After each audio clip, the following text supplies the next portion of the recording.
do you guys price match? For the love of God, that's like the 15th time today. Matt, I need your help. Matt, I really need you guys to actually like get on a video right now and tell everybody about our price matching, because this is like the 15th message I've gotten today about price matching. So please, for the love of God, make the video.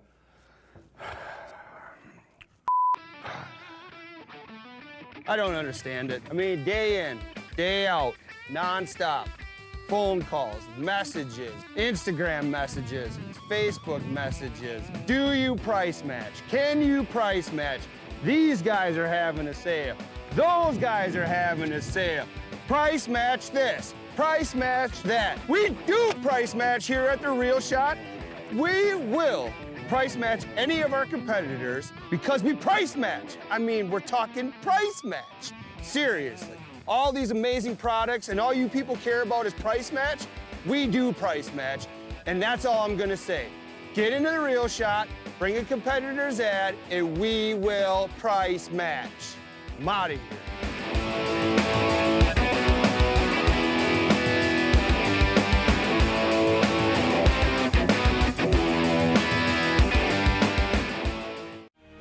Stop into Sportomotive now and get that new Mercury outboard tracker or nitro fishing boat you've been wanting. We offer no haggle, no hassle pricing.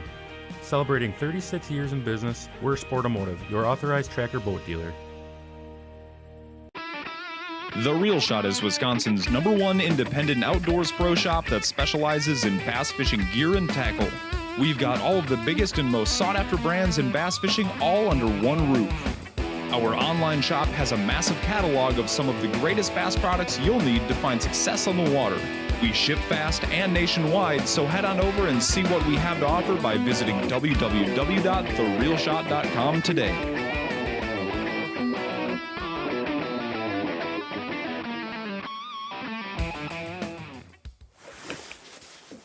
What is going on, everybody? Happy Monday. We are out here with Mike McCormick, PWS angler. I'm trying to give you nucks, bro.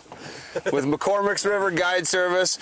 We're out here on the Mississippi today, and we've been out here for a little bit, and we're trying to go for some mammoth Mississippi River walleyes. First of all, Mike, thanks for having us back out again.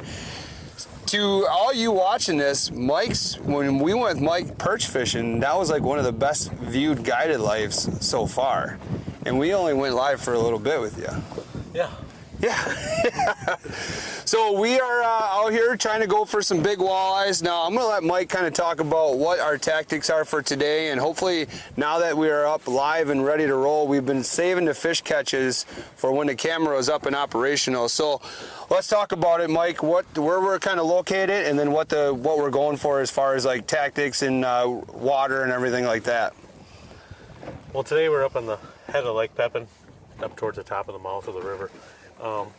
These fish are getting done with their spawn and they're dropping back into Lake Pepin now, so we're out fishing the deep break lines. It's cold today and we're actually fishing in 30 feet of water, pulling crawlers on a floating jig head on a three-way. Yeah, with huge weights. So these are something you pour yourself, right?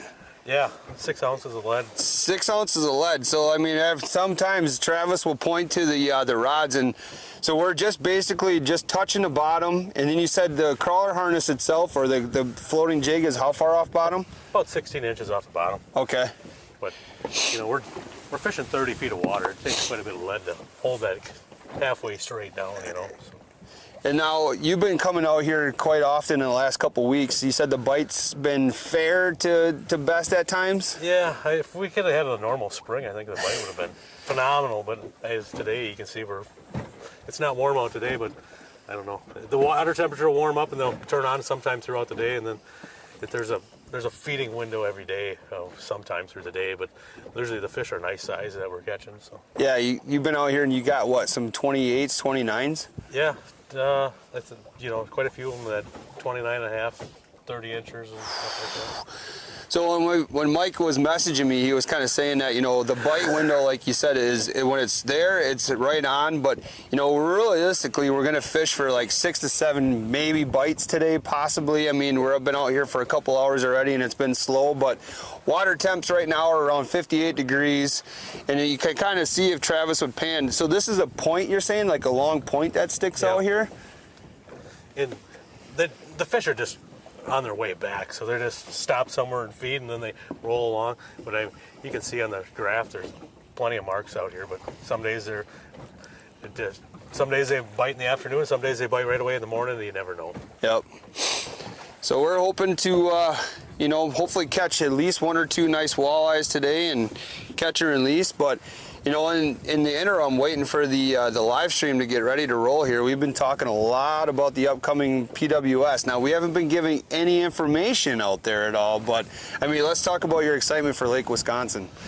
Yeah, it's going to be an interesting one, Hopefully I don't know if it's going to be a trolling bite or a jigging bite. I guess we're going to find out when we get there. But find out on Friday for pre-fishing, my man.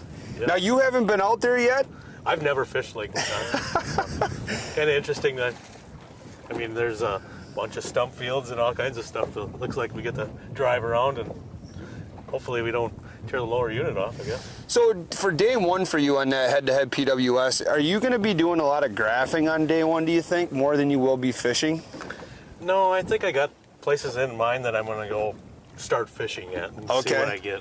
And then I think I'll go from there. I'm going to get on something, maybe put down the program first, and then I'll go start graphing afterwards. Yep.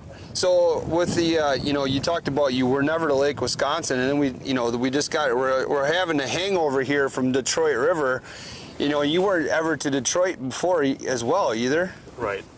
And now, what was that program? How did you set that one up for that?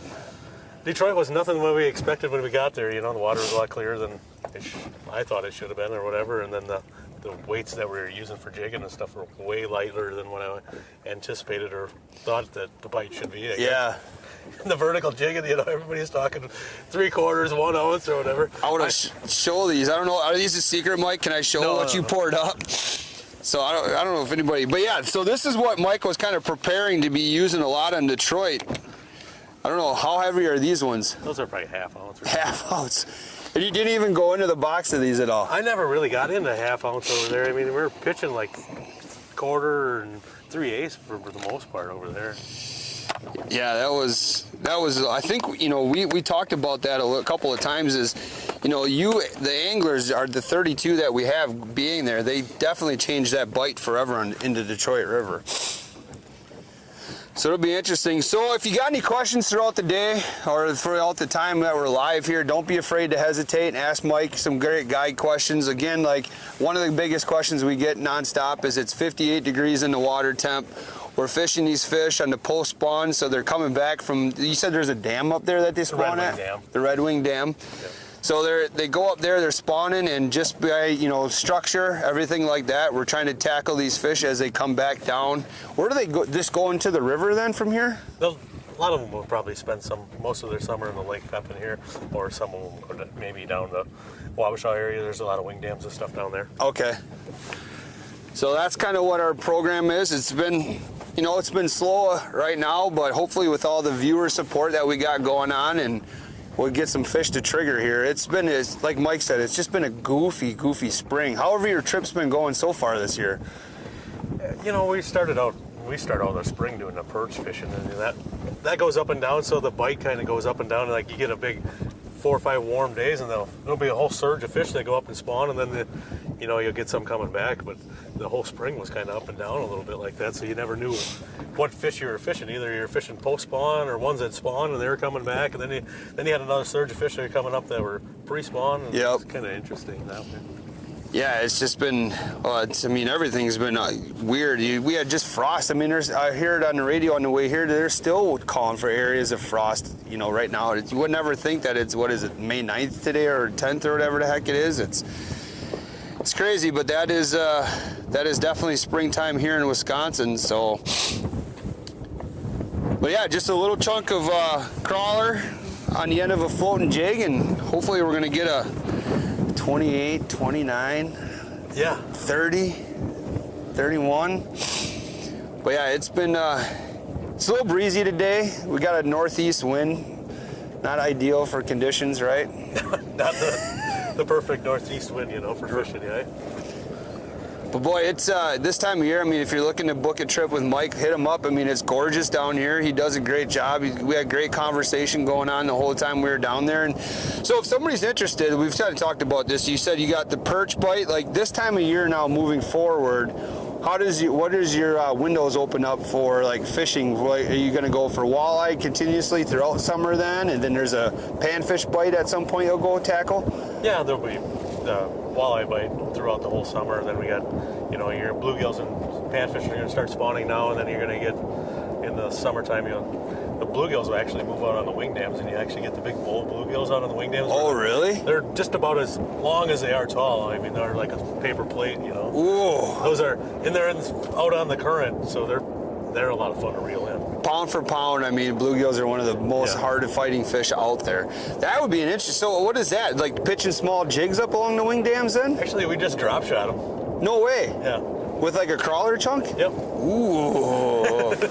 Travis, bluegill fishing on wing dams. That sounds awesome. And then the crappie bite that you said that's kind of trickling on and off right now? Yeah, it's kind of like they're kind of moving up to get ready to spawn, and then I think they kind of back off a little bit with the cold weather like this. But one of these days it's going to be warm for about 2 or 3 days in a row, and I think they'll finish up their spawn. Yeah, and we've kind of talked about that too. Is that like today we're like upper 50s, middle upper 50s for air temp, and tomorrow like 60s, and then 60s and 70s and 70s on out. But it should be really nice for the upcoming head-to-head on Lake Wisconsin. I mean, maybe that could be one of two ways, right? Like if the day before pre-fishing, if it warms up real quick, that could kind of shut them off in a way as well, right?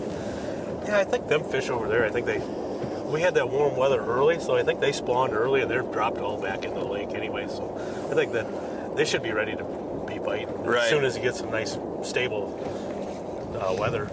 Some high pressure days, get the air temps up, but that's going to be an interesting one. I'm looking forward to that. I know talking with some of the anglers, they're really looking forward to it, and a lot of them are kind of like the way you've been. They haven't even touched that body of water because you got to remember, like when you were at Detroit fishing, the 30-day window went into effect for Lake Wisconsin, and actually, if you think about it, the 30-day window has already started for the next body of water. So, yeah, you get them fish. I mean, even if you went there, you would have never found anything anyway, because the fish were already up spawning in the river. It's like, so the only thing you could do is maybe get some how to navigate something or whatever. But it's like you were going to be able to learn anything anyway, really that much. Well, and think about the other conditions that we've had. We went from not having a lot of rain to having some rain. It wasn't a huge amount of rain that we've had, but that can kind of change water flow, and that can kind of change the height of the water at times. So it's gonna be a fun one, but somebody will put it together. Somebody will figure the bite out. They have to, right? They have to. Otherwise, it's gonna be a lot of Daryl talking for 5 days straight. Yeah, it's cool down here right now. I mean, we're seeing how many bald eagles flying around today. There's been a lot. The trees are starting to leaf out pretty heavy out in this area. So Mississippi River right now is a great spot to be as far as scenery, Travis. And the sun's finally poking out. So do you think that's going to help the cause at all? Yeah, definitely warm the water up would definitely help out. And it cools down at night, and then it warms up a little bit during the day, and that probably is going to trigger when they feed today. Yep. So on the days where you were catching them, was it still about this 58-degree water temp? Oh, we were getting up in the 60s. I mean, there's some days, Oh, okay. We lost a couple degrees in the last couple days again. I mean, Saturday morning we had a pretty heavy frost. Yes. Yeah, for sure we did. But I think today, I think my truck said 41 or something this morning up here. So. Yeah, it's not warm out. I mean, you can see we're both bundled up quite a bit. Travis is the only one that's dressed like he's summertime out here. He's rocking shorts and t-shirt, and that's what he wears when he goes ice fishing. Yeah, I know. It's no different. He got in the truck this morning. I said, "You got warm clothes with you?" "Oh, I'm ready to go. I'm ready to go." And he is. I mean, he doesn't complain about much. seen him with that blackfish suit on the other day when he was with Isaac's boat there one day on the Detroit River. I thought, oh, what's going on today? Yeah. Did you lose a bet? You got to dress warm. Yeah, I thought, oh, you got all your nice rain gear with you? No, I left it at home. I'm like, that's a perfect spot for it to be today. Yeah, it's crazy though. We haven't seen much of the sun hardly at all. Been cloudy. There's been a couple of boats in and out of this doing the same kind of thing that we're doing.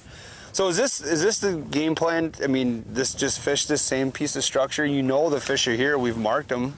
Yeah, we might make a run, do something different, see if we get some fish, some activity or something going. We can always come back and check it later on, after, or later on. Yeah.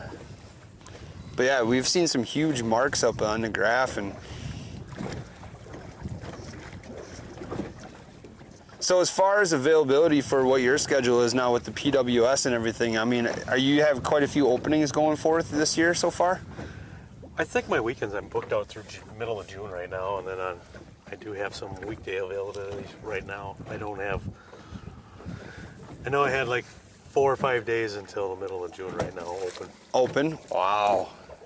So it's been nonstop since we've been ice fishing.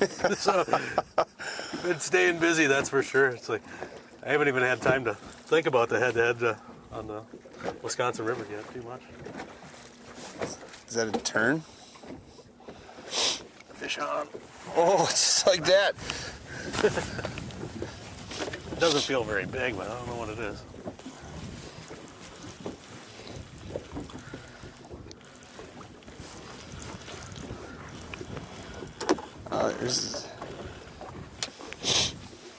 Oh, cute little guy. See, it's all it took for us to go live, and we carry catching fish. Well, there you go. That's a good start. Here, I'll put this out. I'll drop that back down. Show that baby off. Beautiful looking walleye, though. Nice and healthy. With great color on it. 2 minutes! 2 minutes! So this is a great time. We can kind of show you what the presentation is here. So you can see the big 6-ounce lead weight, and then a floater with a small chunk of crawler. Should I replace that crawler, you think, or? Yeah, we'll put a new one on. Put a new one on. But that's it, and then what looks like about 3.5 to 4 foot of leader line. Are you using fluoro or just mono? Just a mono leader. So it floats a little bit more. Literally, people, that is the first fish catch of the morning, so you guys are good luck for sure.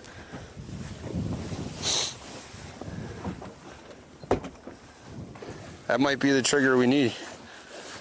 I got the crawlers over here. Oh.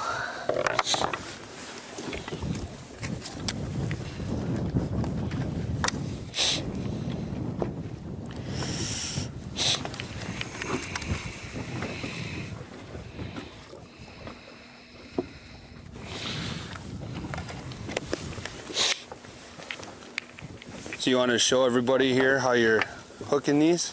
Yeah. Got it.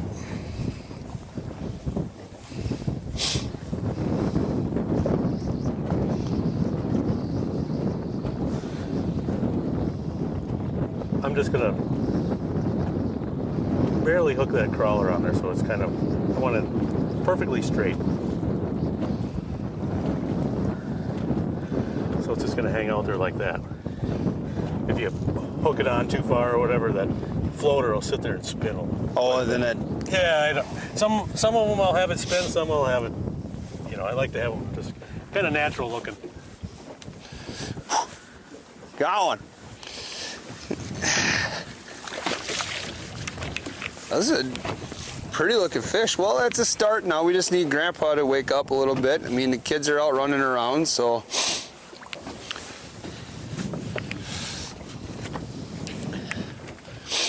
But there it is. That's kind of the program. Just, I mean, with the fish being like the weather inconsistently, you said you just got to keep it in their face the whole time. Just slow, slow, slow. Yeah, we're actually only moving the baits about a half a mile an hour, so that presentation's in front of their face pretty long. And then as the water temps pick up, will you start dragging cranks through here or going a little faster? Yeah, then you can start getting into the crankbait bite, and you can start pulling at 1.5 miles, 2 miles an hour. Then you can start covering some ground pretty fast.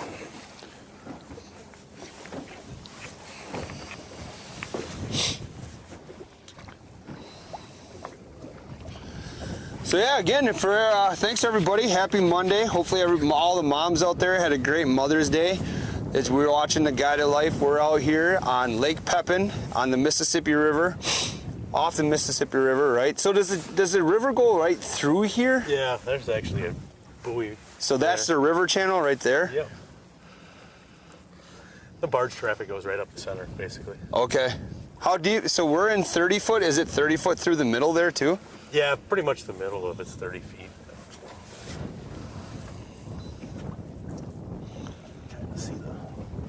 It's kind of like a big bathtub out here. It is. That's crazy.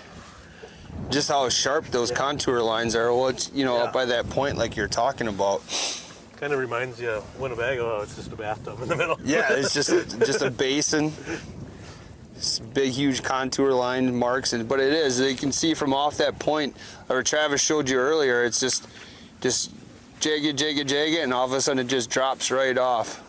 And we're just working right on the edge of that, on the back side of it, the front side of it.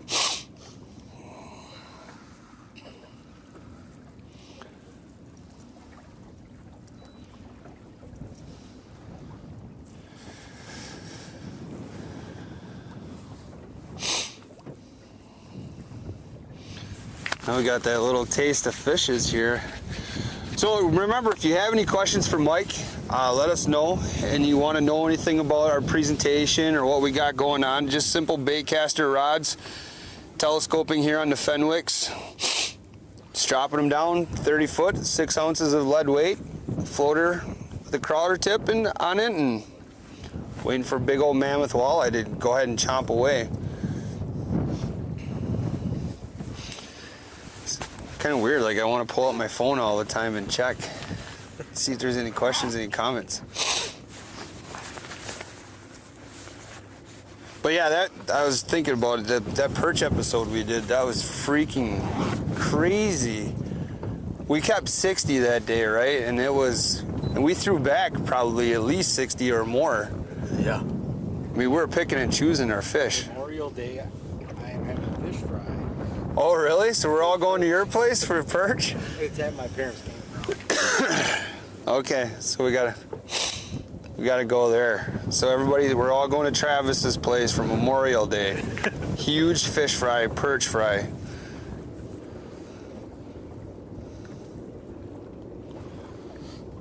That's crazy to me that that's coming up really soon as well. It's right there. It is. Like the more you think about it, we're all, Travis, on the way here, we were talking about like the upcoming events that we all have that we are scheduled for, and once you start talking about them, next thing you know, you're like, freaking summer's gone already, and it hasn't even started. Wisconsin River Memorial Day, and then it's to Mille Lacs. Mille Lacs. It's like, wow. Have you fished Mille Lacs quite a bit? I've been up there a few times, but I haven't went up there in the summertime for years. Right. So that'll be another interesting one. It isn't a big walleye destination lately, if the season's closed up there, so yeah. That's gonna be especially if the weather doesn't, stable out by then, it's got to at some point. I mean, the worst thing would be is if we went from like cold like this to just hotter than heck, and it just gets really tough. But with the ability for you guys to catch and release right now, that just leads to great things all the way around.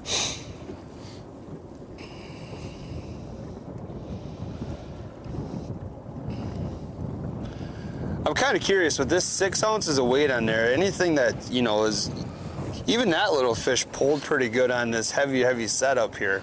I don't know what something like 25 inches or more would be like.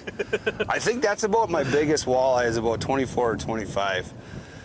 So yeah. No pressure. It's like hooking on a cinder block when you get a big one up.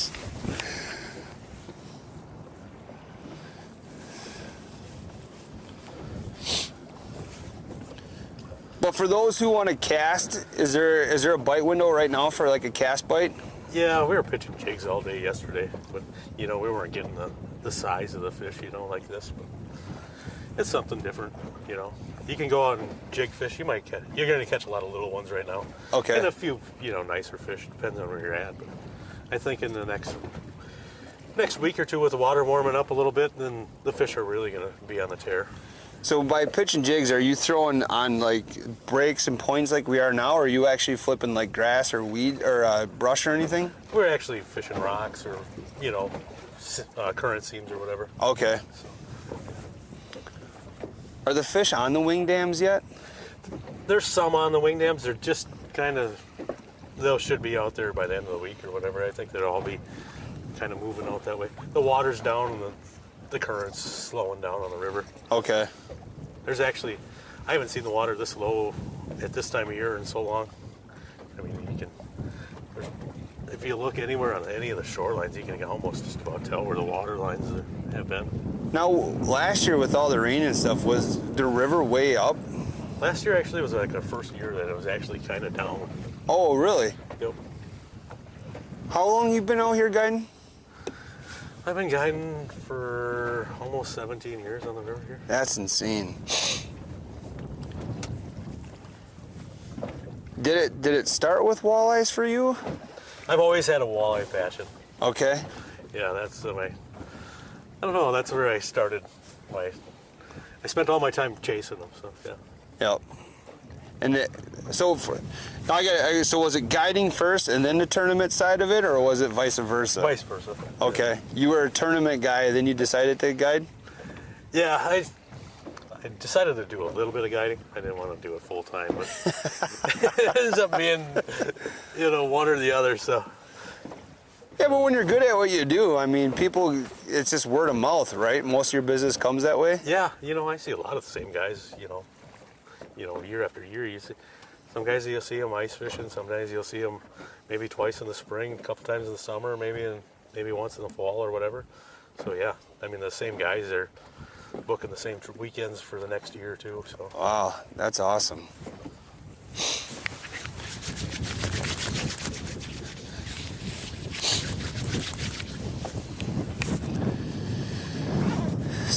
See what's going on. Don't forget we're on YouTube, so if you want to go to the big screen, you can watch it on YouTube. See if there's anybody with some comments.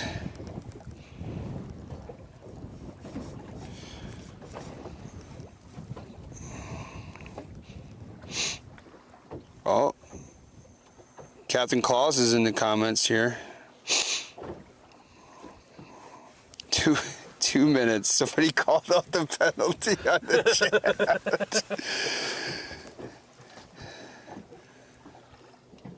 chat. Beautiful scenery. Yep, that's for sure. Yeah, I agree with Vince. Vince said there's nothing normal since last year. Vince here, you know him. Jay Steffens, everybody's on. Good morning, everybody. Do me a favor if you want, like and share. Share. A little later start than normal. It's better than getting up we were up at, what time did you wake up, Travis, this morning? 2? I was up at 3. It's just like getting up for turkey hunting. It's not a bad trip, though, from the central part of the state. It only took us just over 3 hours. yeah, you guys are kind of basically straight across is the, That's what it was, too. Travis met me at my place, and it was just straight across. Then we had to double check because I was like, God, I swear it was more north of where we were with them last time. And then by the time we got here, it ended up being that way. Go through a lot of these small towns like I've never been through half these small towns that we were.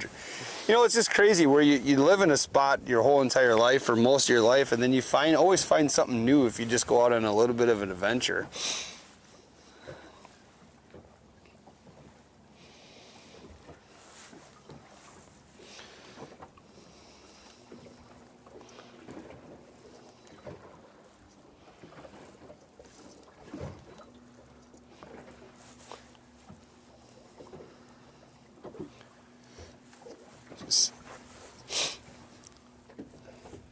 It's peaceful out here, though.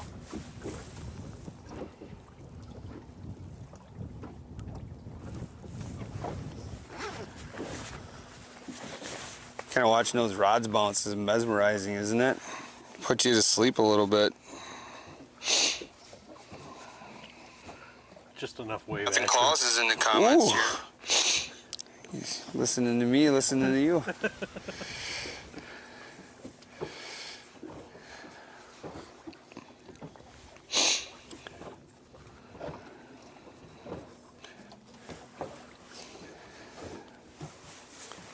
Mike's shows always do so well.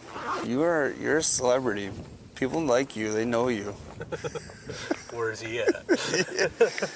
He is. I mean, well, after that perch episode, I know personally, it doesn't sound like a lot, but I think 2 or 3 people reached out to me and asked me how everything went. We had nothing but great things to say, you know. And so I know that a lot of people are definitely familiar with your business over here. You know, I know that you do such a great job that everybody likes to come out and fish with Mike for sure. I mean, you put people on fish, or at least in a good opportunity to catch a bunch of fish. Because we were talking about how many different shows have you been with that you've filmed with? Well, I've done In Fisherman. I've done, you know, Outdoor Bound multiple times with Kurt, you know. Well, you said you just had 4 of those episodes there in the last, what, 6 months?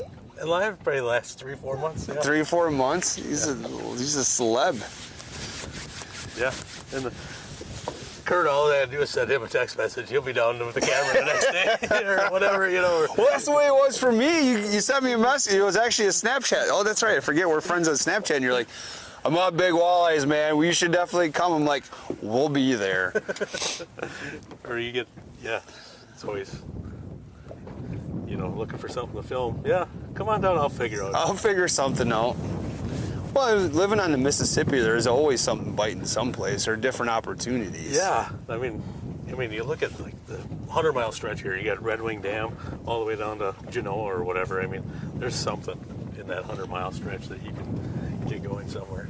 So, okay, so like, the question for you, like you reached out to us and you were like, hey, got big walleyes, but if a customer is interested in maybe trying something different out here, do you like kind of cater, or is it no, like this is walleye time, walleye bite, panfish bite, so on and so forth? No, we'll do whatever they want to do, you know. Like yesterday morning, I got guys that came down from Superior. What do you guys want to do? Oh, we want to catch walleyes. All right, let's go catch some perch. All right, we'll go do that. You know, Yep. They never caught a perch, you know, over 12 inches or whatever. I'm like, yeah, we can go do that real quick. Then they caught a couple big perch, and then they're, take us back. We want to go catch some walleyes again or whatever. So we went back to do that again, you know. Jeez, just it's like a smorgasbord of fish catches at times. Yeah, a few smallmouth mixed in there, some sheephead, you know. Yep. Well, I think that's cool. It's not just one species specific at a certain time. It's, you know, the diversity out here is, well, we know that this bite isn't happening. You mentioned it. We can go up, pick some different area and try to target something else, or you go back to pitching jigs or something like that.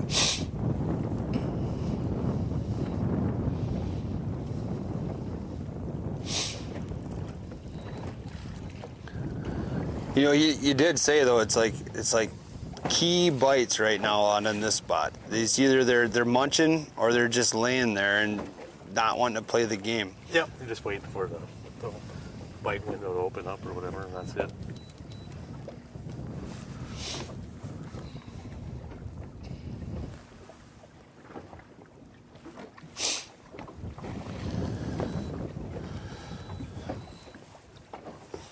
I'm watching it though. It is going up just a little bit. I mean, I think it was lower 58s this morning.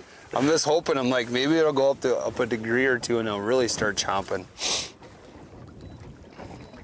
What is it like in this spot right here? What is a really good day for fish catches? Or bites, I should say. Oh, you can get into 15, 20 fish off here in the day. You know, it's just not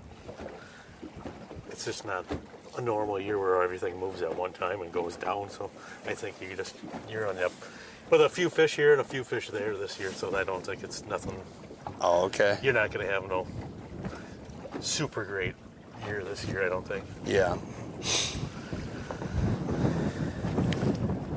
I think you're going to see a lot of surges of different things going on. just with the way the weather is. Well, which is going to make the bite a little tougher, but it makes, you know, the window a lot bigger as well. It's not just you had to be here yesterday. It's, well, you know, the opportunity for a few fish today is there, but at least it's sprawled out over a couple weeks. Yeah, and you got to think with memories that most people are fishing, you know, we're used to the water being high at this time of year. I mean, it's beginning of May, you know, and our water should be normally 3 feet higher, 4 feet higher than what it is right now. So now this is like summer low water conditions that we don't normally get to see. Yeah, that's a great point in the springtime here.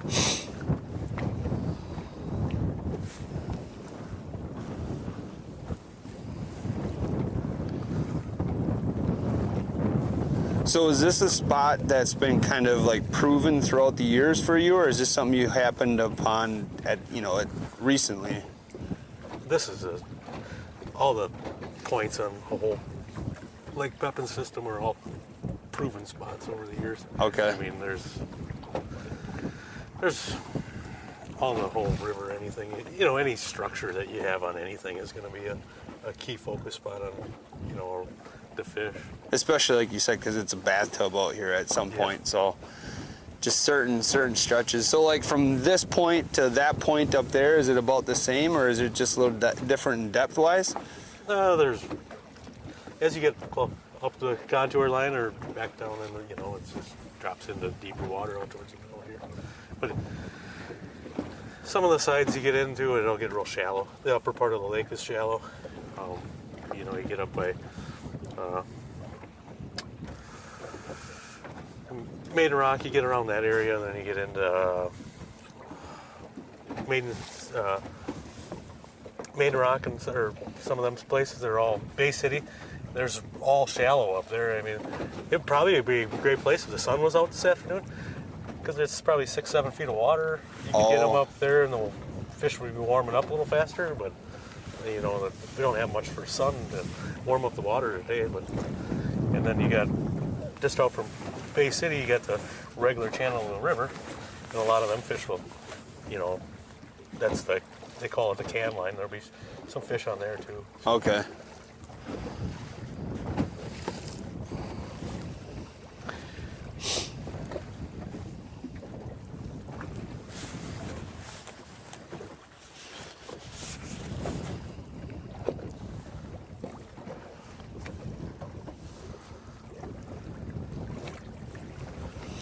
Which one do you think, which next bite do you think the rod's gonna be on? Think the same one? Taking guesses? I have a really strong feeling about this one.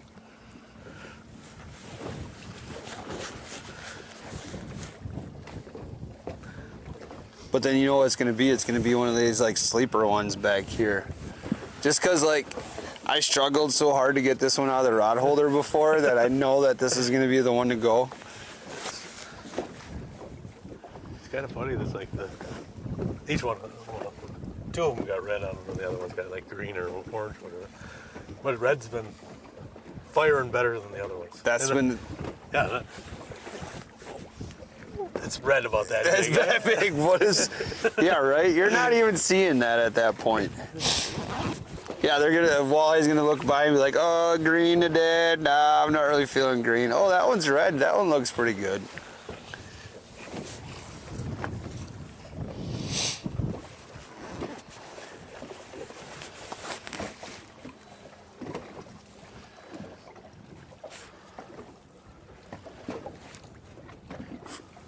If we're looking for conversation pieces, we can talk Aaron Rodgers.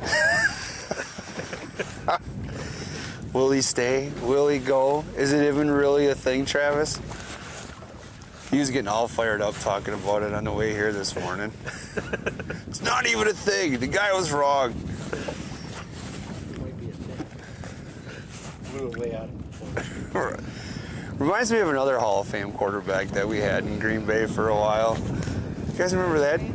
What's that? Mikowski? Mikowski? No, it was Anthony Dilwig. Remember that guy? Definitely wants the attention put on me.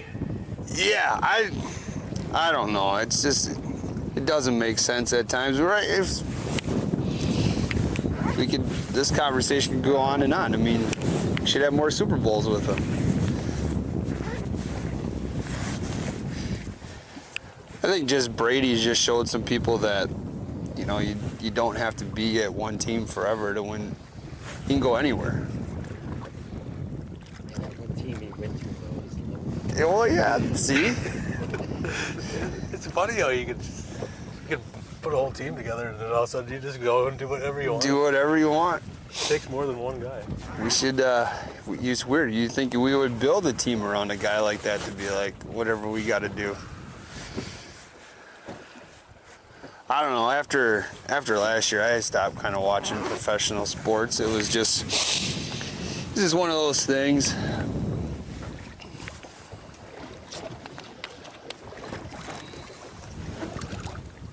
That's when Mike grabs a rod now.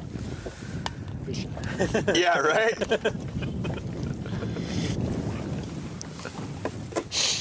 I always feel weird, like just like here, take a fishing pole. It's like when you're 3 or 4 years old and your dad would set the hook and now reel it in. I'm not a big troller, so you reel it in. It's not like at least you don't have to fight the planer board, I guess. Yes, yeah, wait. Take the planer board off, step back a couple steps. Yeah, I wasn't sure. You just said you were on big walleye, so I just assumed it was kind of a troll bite. And then we get here this morning, he's like, we're rod in hand, baby, for the most part, and we're dragging some crawlers. I'm like, yeah. It's kind of like, this isn't really long lining, though. This is just, what would you even call this? This is just pulling. Just pulling? Yeah, pulling line bait. I like to use a little heavier. I just like to keep everything pretty much straight down. You'll see some guys do it with spinning rods and some lighter sinkers or whatever, but It's hard to stay in contact then? I just like to keep everything kind of more straight up and down, or at least less than a 45. You get anything less than 4 ounces or whatever and you're pulling in 30 feet of water, you got quite a bit of line on still. Yeah, this was just bottom.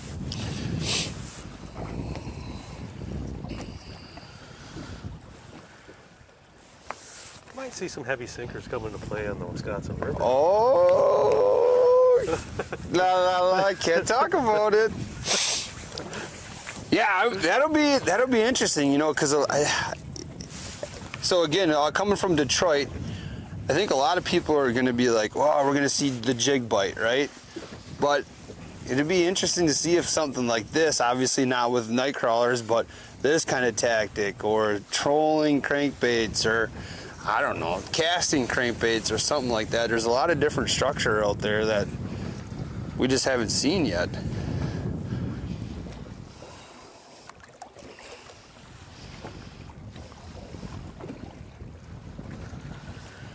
There is a lot of fake crawlers and stuff out there. Yeah. Yep. There's some great looking plastics out there from now. That just, like the Mega Bass one, so I filmed the very first Guided Life I ever filmed. I did it with Nectarline and Foster out on the bay. And we were pulling some of the Mega Bass crawlers, and those things in the water just look so realistic. It's, you know, it's less dirt, less cleanup, less that you got to keep alive.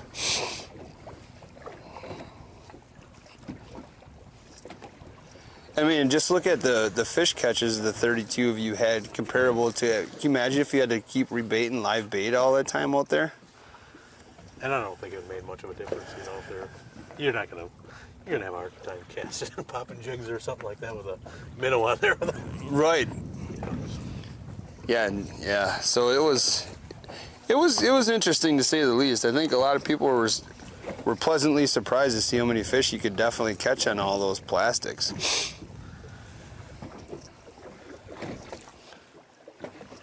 I don't want to say it out loud, boys. It's shaping up to be a nice day, actually. All that cloud cover's gone now. It's over there at least. Yeah.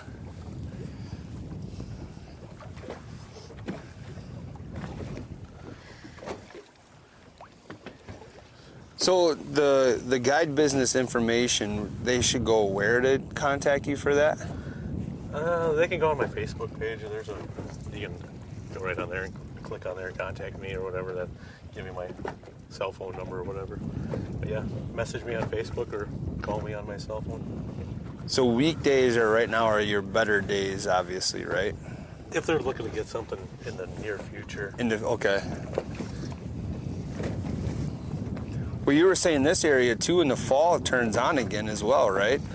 Yeah, there's a big surge of fish that kind of go up to the dam in October or whatever. It's a great time to go catch some saugers or walleyes or whatever. Oh yeah, that's right. Those big sauger pictures you were showing us. What's the limit on those out here? There's a 4 fish limit here.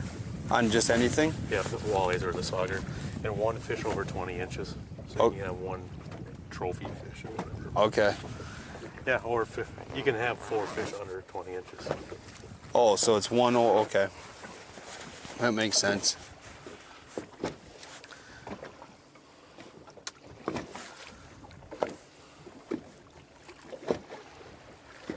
Is it perch bite? Is there a similar perch bite to not with the big heavyweights, but just dragging a crawler on the bottom like this too? Is that how you find them, or what's that style for you? I drop shot them. Oh, the same way for the big bluegills? Yeah. Actually, like a small Aberdeen hook or something on it, or is it a small drop shot hook? No, actually, it's just a small little.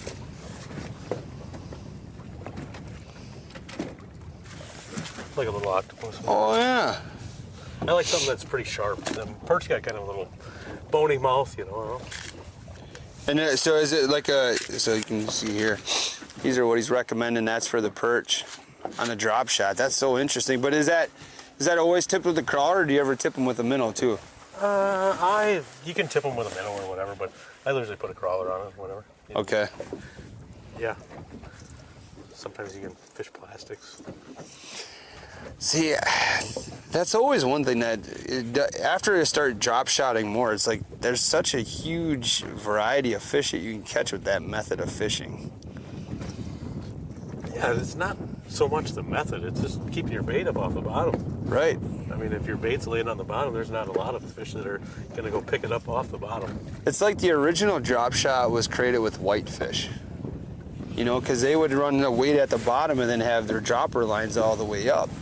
You know, and when we've done that a couple of different times, it was either a big jig and a plastic on the bottom and then a dropper up top, or vice versa. But it was, you know, the original drop shot almost started with the whitefish bite. Do you do any bass trips out here? Yeah, we'll do some smallmouth, largemouth. Yeah, I just booked a couple of trips with some guys in September. They're coming out to learn how to navigate the river for Upcoming tournament or something? upcoming tournaments.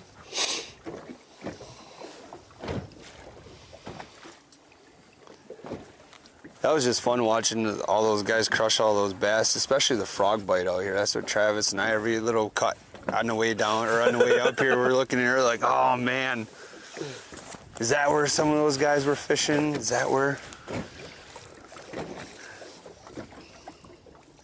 The frog bite can be a lot of fun when it's going on. I mean, I don't know if it's because it scares you when it bites or it's just the pure whoa. What was that? Yeah, so just. I think it's because you get to tiptoe. Yeah, you really do. Yeah. Well, I've had pike, like I had it and I've watched it physically, like pike, like great white shark. You know, they jump up out of the water and just come right back down. They clear, you know, the deep stuff. That's awesome. In the fall, the smallies will be. You can get them on top water or whatever. It's just crazy. There's a spot down by La Crosse in the mornings. Their smallies are busting the surface, eating minnows or whatever. So I'm out there with a whopper plopper and you're buzzing it across the top. And the walleyes are fishing, coming up and grabbing it too because it's so shallow. It's just, that's a fun bite. That's crazy. Again, it's just like another one of those things. Like when you talk walleyes, you never expect to get a walleye on a topwater bait. Yeah, it's just that bite window in the morning, but man, you wouldn't be able to, you could duplicate it at, a certain time of the day, but nobody will ever believe you. You catch them on a whopper plopper or something. And Daryl, again, head-to-head commentator Daryl is like Christensen has talked about that so often, that just throwing up shallow and catching really nice quality walleyes is a thing that he did really well and was successful at doing it. I mean, this is the way I always think about when you're walleye fishing. You're offshore, fishing deeper water, and it's maybe not always the case.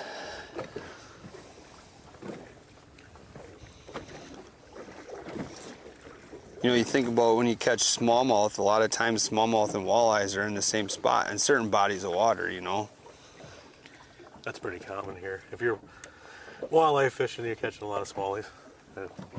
On Saturday, there was a walleye tournament out of Genoa, La Crosse area. A buddy of mine, I caught so many smallies today. He did catch walleyes too, but I caught so many smallies today. Yep. Oh, they must be all they're all hanging together, because we were actually pitching jigs yesterday and we caught a lot of smallies. The same place the walleyes were hanging out. Nicer ones too? Yeah, there was quite a few nice smallies mixed in with the walleyes or whatever, but yeah, the smallies were on fire yesterday. Oh, man. Yeah.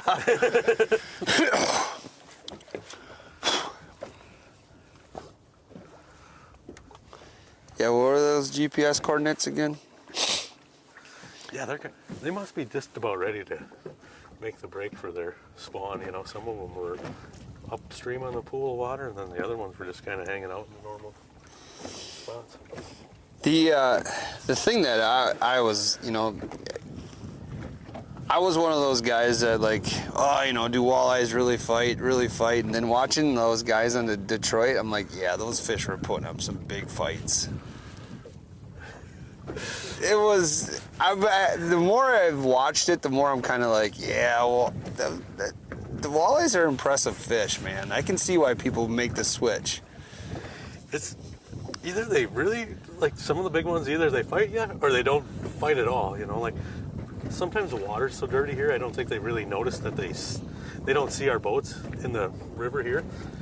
But you take them out in the clear water where they spook from seeing the boat, and then all of a sudden they take off. And so we usually get them in the net before they actually know what's going on.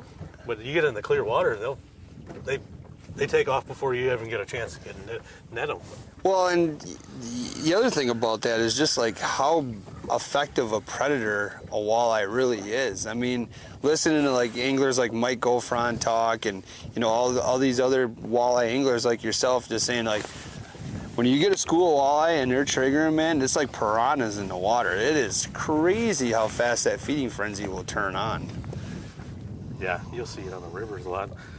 You'll have maybe white bass or smallmouth feeding on the surface or whatever, kicking the minnows around, and the walleyes will be underneath that school of fish, but sometimes you can't get through the rest of the fish to get down to the down to the walleyes.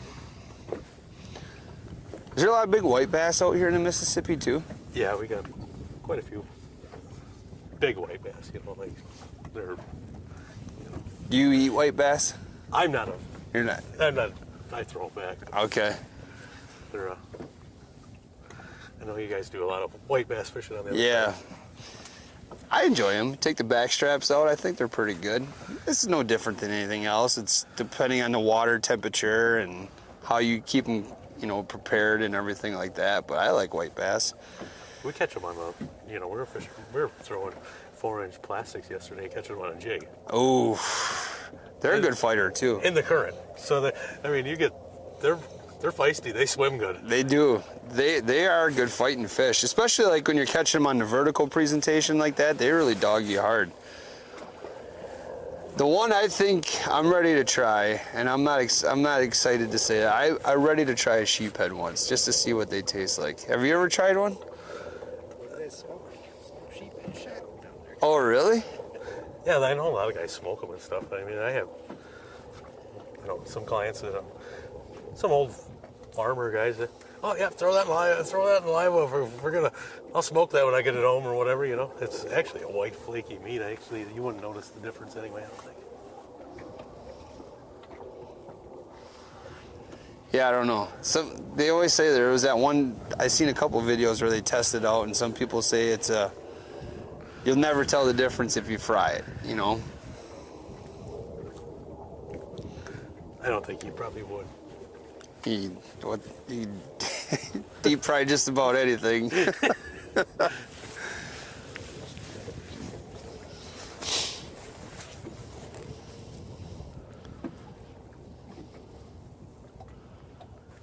your $1 million hit. Fried sheephead at the county fair. Yep. I'm saying, if you want population control, just start pushing the fact that you could eat a sheephead. More people would start keeping them. I don't know, it'd be interesting to see if there's anybody chatting on that one for sure.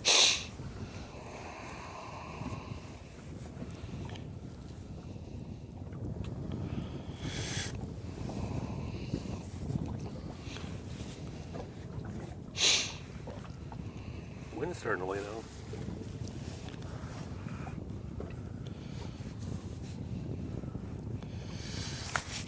So John said, I caught my PB Smalley last August fishing below lacrosse, working live on a wing dam. Nice job, man. Morning, Nick.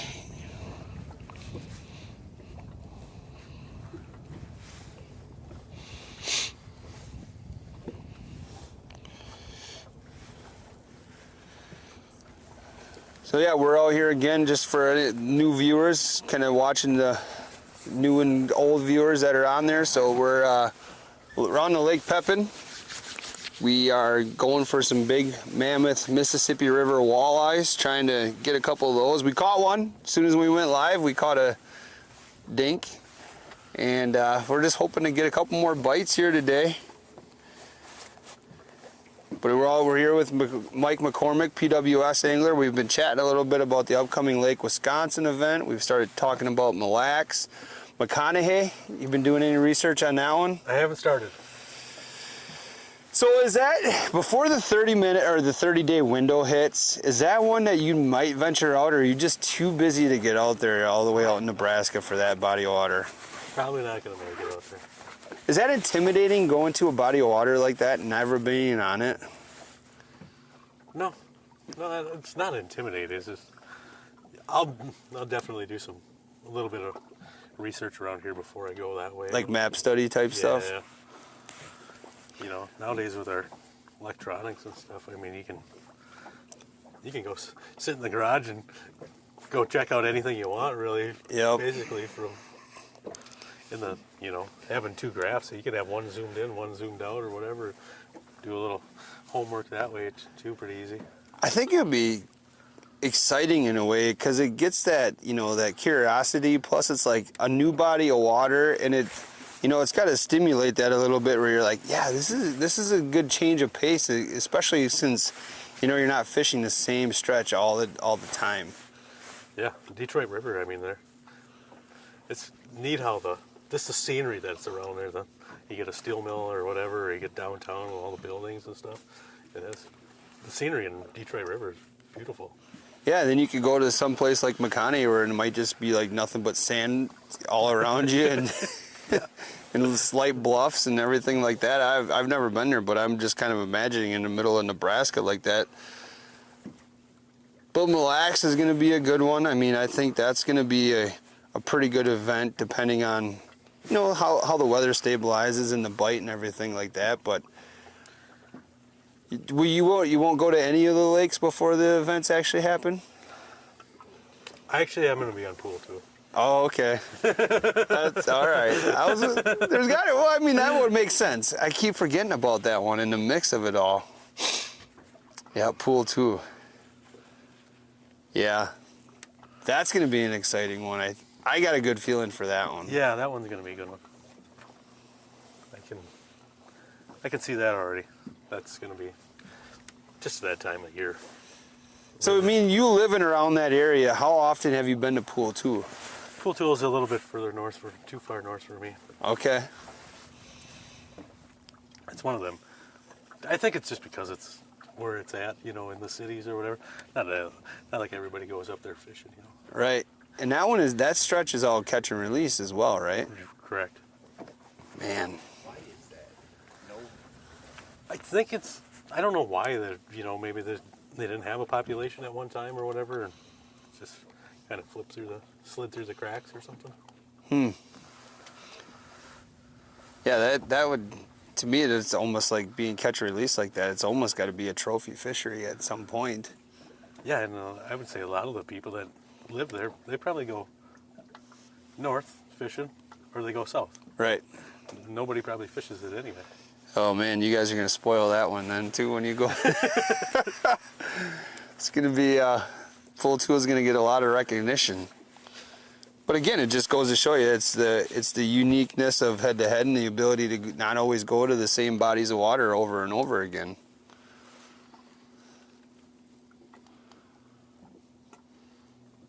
Yeah, the Detroit River, everybody's gonna be pitching jigs and have a spot lock trolling motor. Well, you were saying that, right? You like before you guys even left there was a lot of buzz just all over the place of people saying that that was the new style of fishing over there for a while. Yeah, how they open everybody's eyes. It's just that vertical jig place. It can be fished other ways. Well, yeah, I mean, look at Mike poured up. We showed you those lead jigs that you poured up, and you didn't even touch them. Yeah.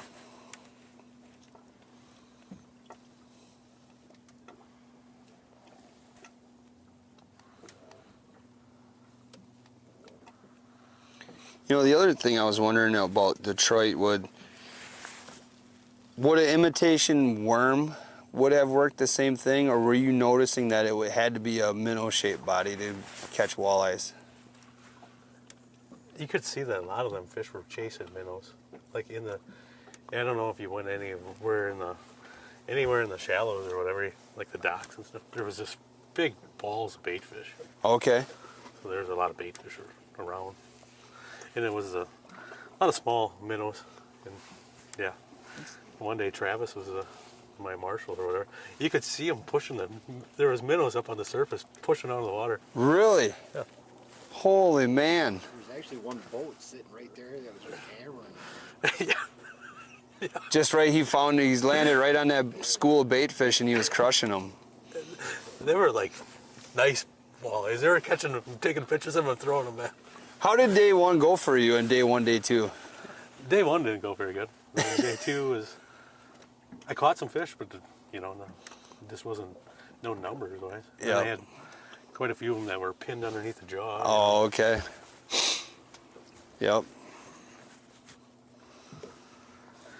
Seems like they were hopping on top of that bait and trying to hold it to the bottom, and then, hold it down and then go bite it or whatever, and then you catch them underneath the jaw. Get them underneath, yep.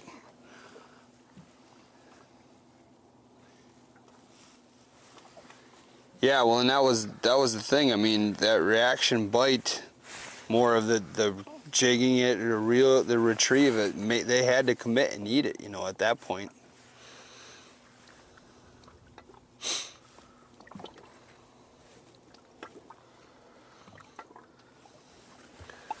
Boy, it's just crazy. Like, sunny now. There was a good chop, and now it's just laid right down.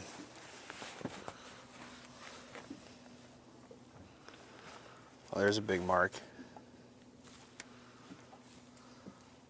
So can you tell if is this directly below us then, or is that left or right of us? Yeah, pretty much just behind us now.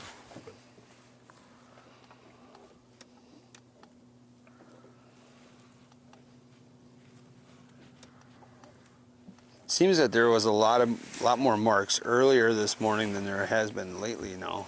I slid us out, and now we're gonna go back. Go back in for them.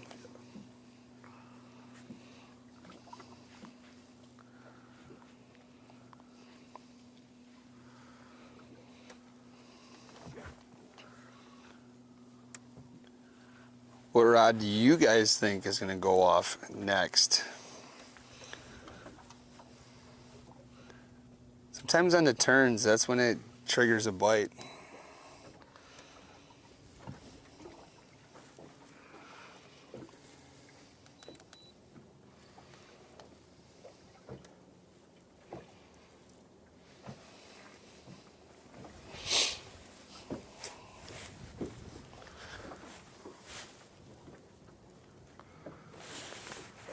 Who's calling me?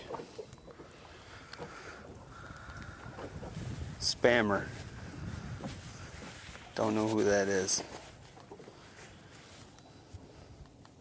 Car warranty's up again. You don't get that fixed. Yep. If you see him sitting on the side of the road, it's because he didn't get his car warranty Yep, fixed. I turned away too many spam calls. I should have taken one.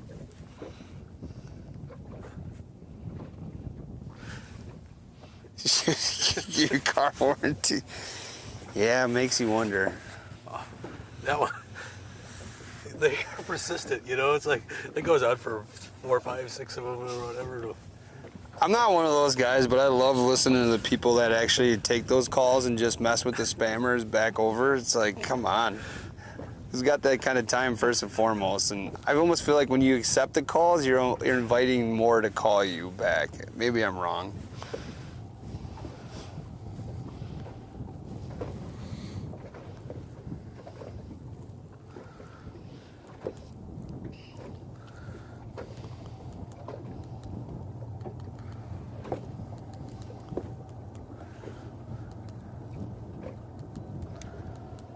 Some of them, I think if you don't answer, they think they just call you 3 more times. Yeah, that's true. I might be thinking about that wrong. Get your number on that block list, that doesn't work. You can show everybody your camera work. Travis, you can get these beautiful eagles that are flying above us. He's coming right in for you. Oh, well, that looks like a immature one. Yeah. As soon as I go up, the sun's gonna. There's another one over here.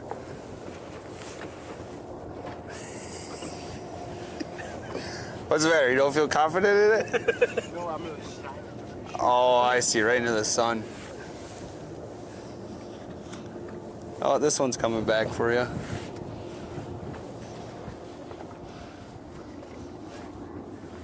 Yep.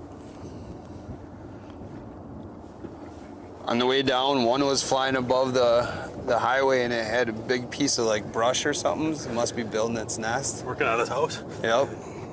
Lumber's up, so.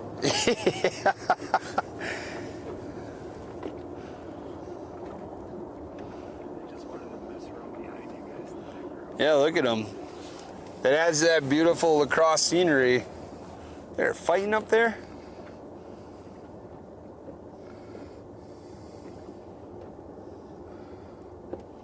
Holy man. These things are huge. We had one, we were fishing up north one time in a canoe. It was like a kind of a calmer day than today, and all of a sudden it's like something like a kite whipping over your top. We're like, what the heck? And it must have been like 40 feet above our heads, a big old bald eagle. Can you just the wind whipping through their feathers?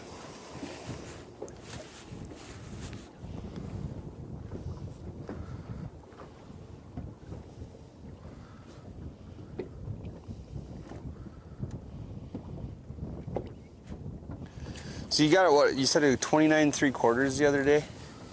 How heavy is that fish? They're probably 12 pounds. What? Yeah. It was just, they're just mammoth. They're tall and they're just round, you know. Huh? How much you weigh? 12? Roughly, give or take. And that's a post-spawn fish?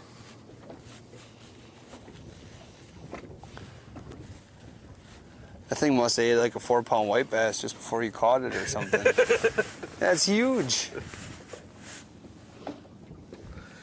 That's one thing about the river fish. They do eat healthy. I mean, there's plenty of food for them. You know, it's not like you're in a lake system that's, you know, it doesn't have enough bait fish or enough things for them to eat. There's plenty of food for them here, so they end up being pretty stocky, and you know they got to fight the current all the time. So you know they grow up pretty big. Well, when the head is as big as the body on a walleye, you know it's a huge fish. Yeah. Like when you showed me those pictures, it was just nonstop head, body, and then you get to the smaller part of the tail. It was thick. Yeah. Some places you go, they got walleyes have a big tail, but they don't have nothing. There's no body that goes ahead and in front of it or whatever. Ours got big shoulders that go with it.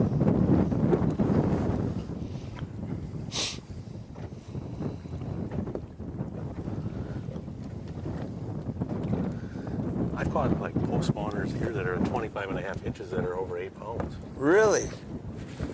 Holy man. What is that fish on a normal body of water? 4 or 5? A 25 incher? Yeah, probably, 5, maybe 6, maybe. I mean, that's obviously not the norm, though, to be 25 and 8 pounds.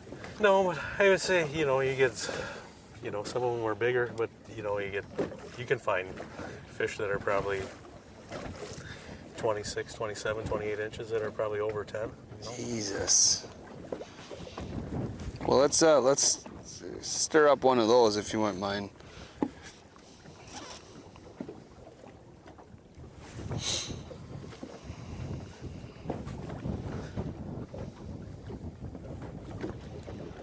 I think the one day we were out on Winnebago and it was like a 26.5 incher, and I think it maybe weighed 5 pounds or something. I was like, I just came back I just was fishing in the cross or whatever. I caught a 25.5. It was 8 pounds. This thing's like barely 5.5. It's kind of a letdown. You're like, why are we here again? And that was the old catch them, throw them in the live well, bring them in and weigh them in. It's like, man. Right.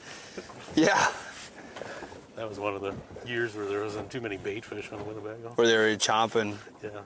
Yeah, it's not the case out there now from what I've heard.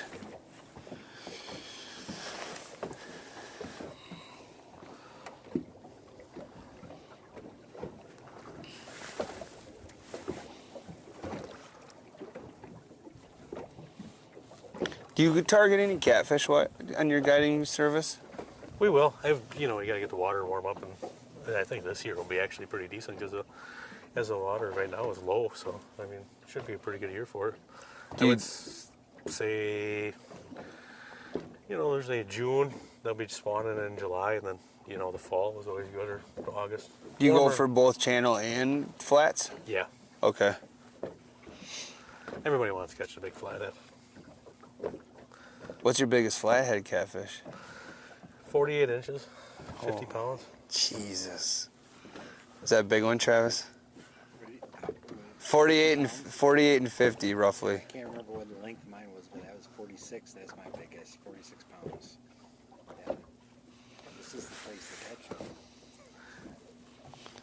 You should be surprised in the fall. I mean, some of the guys that go out quite a bit, it's like one after another. There's one of the bait shops out of Trumpelow that he does some live streaming or whatever. And it's like, he's back. Oh, he's back on it. They're reeling in another one. Just catching. Yeah. Even mouths are like this Yeah. big. Can you set line on the Mississippi or not? If you have a license for some of that, you can. Okay. Sounded like the Wolf River by us and the Fox, that's a really popular style of fishing for them is set lines. Sometimes we're fishing for walleyes, throwing a crankbait or whatever, and all of a sudden I got a snag. You go back to get it out or whatever. It takes off. It's like, that's not a snag. It's a catfish. Yeah. Half hour later. I mean, we talked about eating fish, and flatheads are delicious. Those are some good eating fish. Yeah, either people like them or they don't like them. It's like one of them kind of a thing. Yeah, they're really good. I've had them a couple different ways. A lot of people that haven't had them either, when they hear live catfish, they just assume like any other catfish. Right. But it isn't. It's like it's a white, chunky. Yeah, you talk to a lot of the river rat guys. They all love catfish or whatever. Catfish cheeks and whatever else. And then you get somebody that you tell them about a cat here. You want to try cat? Nah, they're thinking like some farm raised thing from the south or something. Right. Yeah, or like blackened style. There's a lot of pepper and so on and so forth. I've had it. I actually had like a flathead chowder. That was really good. It's really good meat. My buddy, Judd, they chunk them up and they, cube style like that. Man, that's just one after another. That's why they got that slot limit on the Fox and the Winnebago systems, because people were out there just set line and selling. Over harvesting.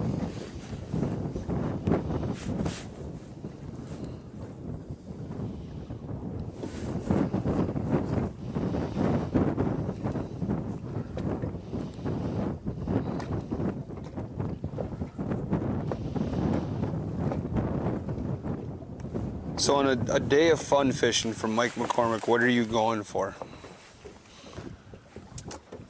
Fun fishing? Yep. I'm going walleye fishing. You're going walleye fishing?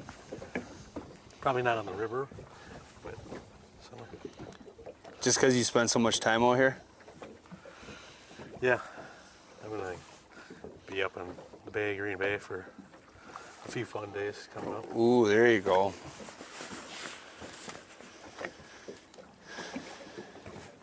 Who was it that told us if we asked that same question, you're like bluegill fishing?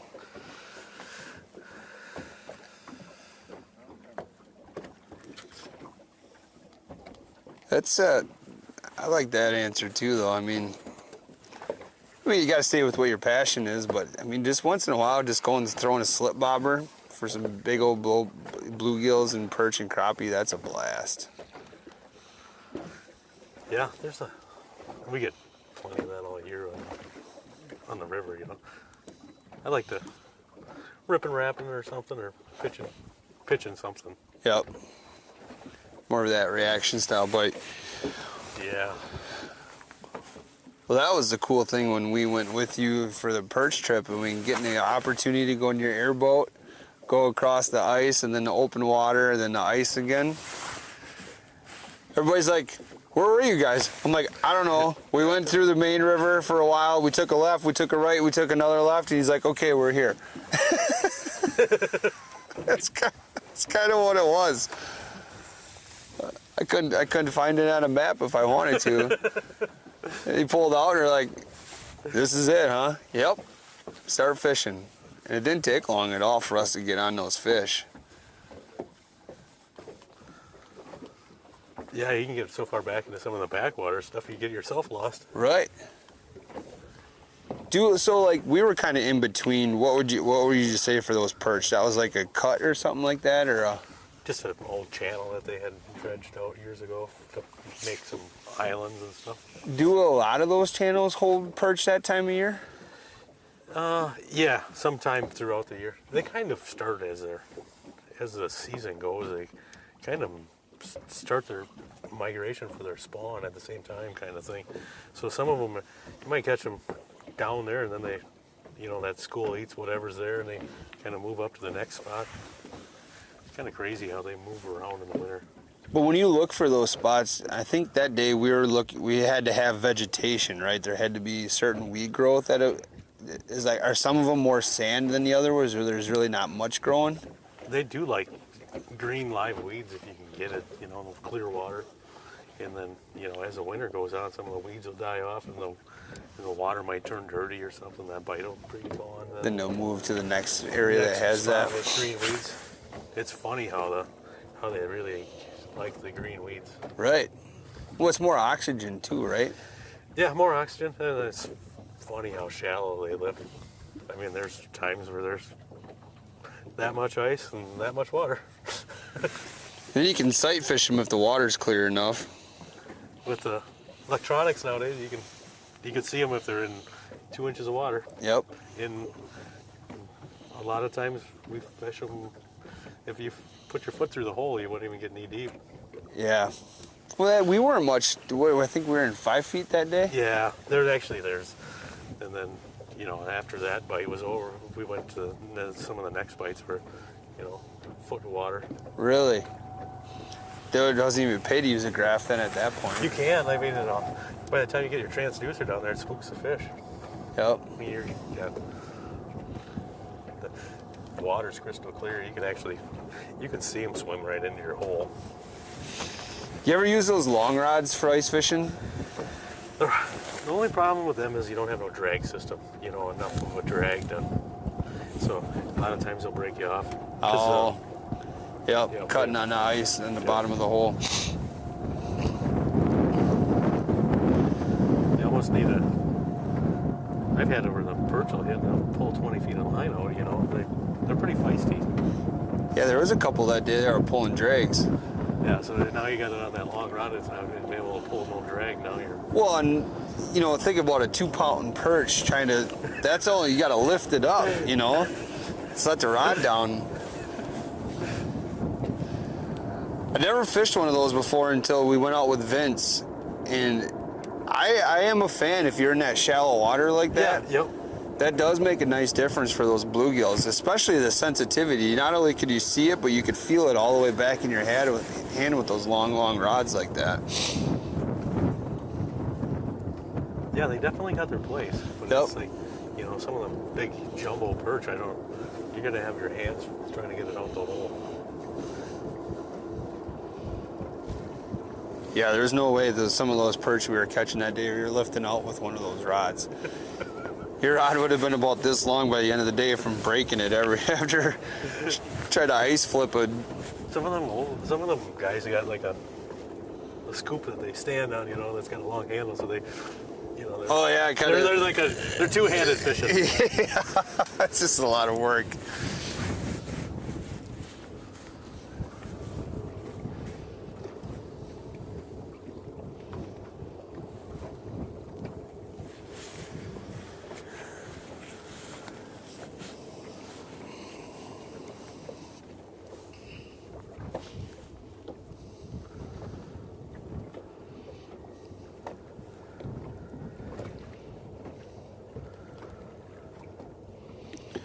I'm just really trying to pray this one that would bite, just so I could be right. Which one do you think would be the one, Mike? It's gonna be the back one back here. That one? You're still sticking with that one? Sure about that? Here's the deal. If that one goes off, I'll trade with you. You can go get it.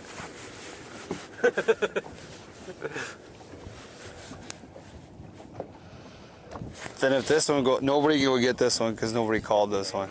Yeah, we just drag it back. Like, well, there is a bite here, but you guys didn't call it, so we're just not gonna catch that one.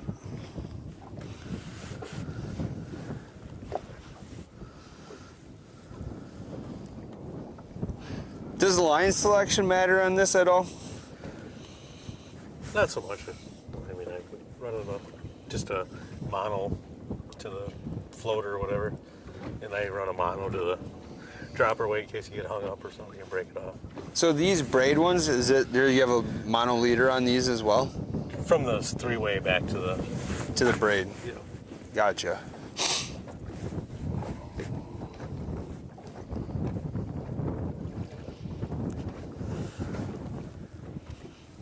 Ooh, is that a big mark? Yeah.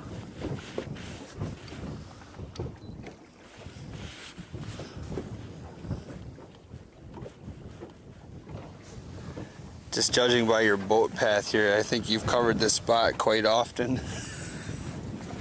Yeah, as you go through, it makes a line each time. So.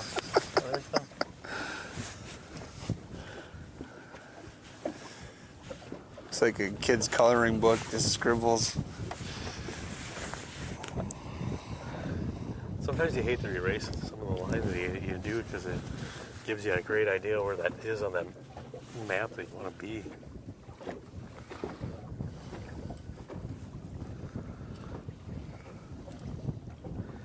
The only part is the little boat symbol or whatever could be a little bit different color than. Oh yeah, so it doesn't blend in.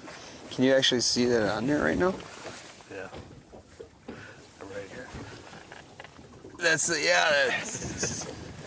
Yeah, it's hard to see.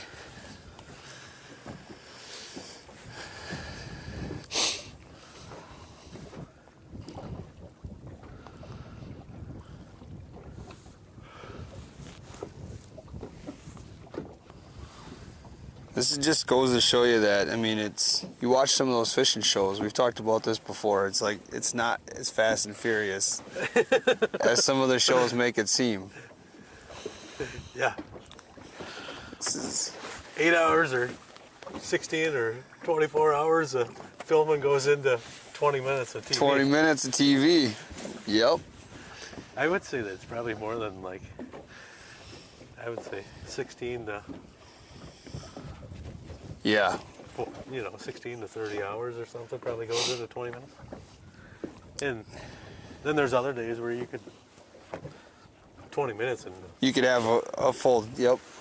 I mean, I think last time when you were out here ice fishing with me, we could have filmed a 20-minute show. And Oh yeah, we could have had multiple shows that day. Yeah, because it was, well, we only went live that day for about an hour, I think. Yeah, like we didn't go live right away. No. We started catching a couple, went live, and then finished nonstop. Yeah, it was, once we did it, it was fast and furious. And that was like right at, Great. yeah, that was like right on the window too of one of the bites. Because we, you know, your guys were searching around and then they finally found them a ways and then we went on them and we had to bounce around and find some more holes. yeah, when it goes, though, it's like usually once you get on that bite, it's Well, you got to keep them interested too. You know, you got to stay fast as you can. I mean, I was thinking about it. We didn't really show off a lot of fish just during that live time because as soon as you got one up, you look at your graph and it's loaded up again. The temptation of trying to show off a perch is, and instead of going down for that next one, is pretty hard to pass. yeah, fairly fast-paced.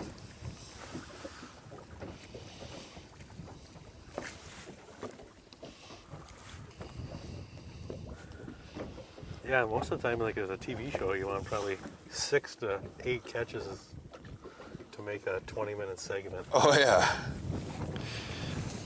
I think, you know, like in fishermen, usually they just kind of split theirs into like 2 different shows, so or 2 or 3. So it might be you might be getting 8 minutes. Of, Fish catches. yeah, so you got 2 days for 8 minutes. Yep.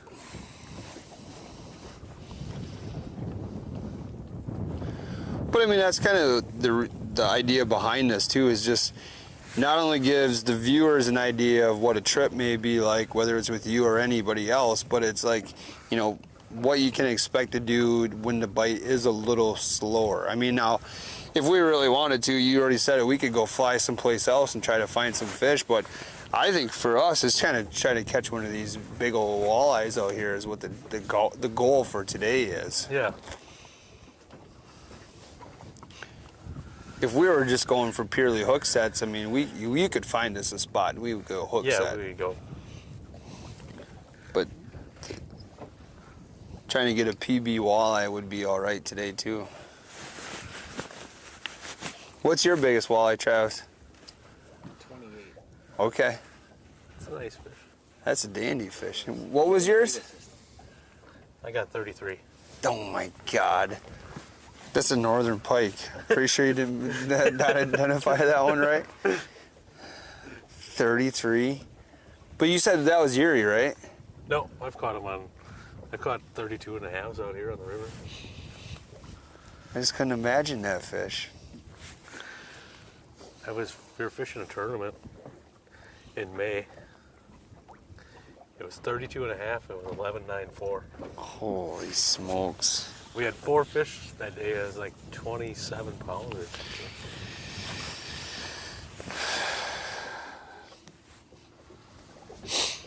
There's no way I could have just seeing that thing come through, just the gold of it.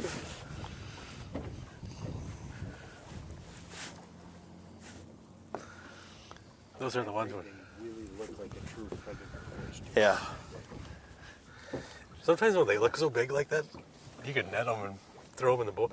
People are like, oh, did you see that, guys? They just caught a carp or something. Right. That's not a walleye. It's not a, yeah. You would not, just don't think of it like that.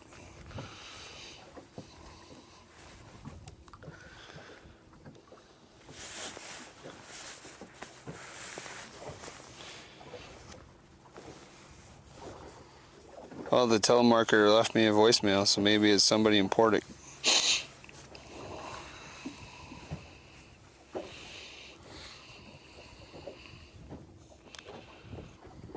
All right, we're great. We're getting some good comments coming in. So we can kind of recap. So obviously this is the guided life. Thank you everybody for watching.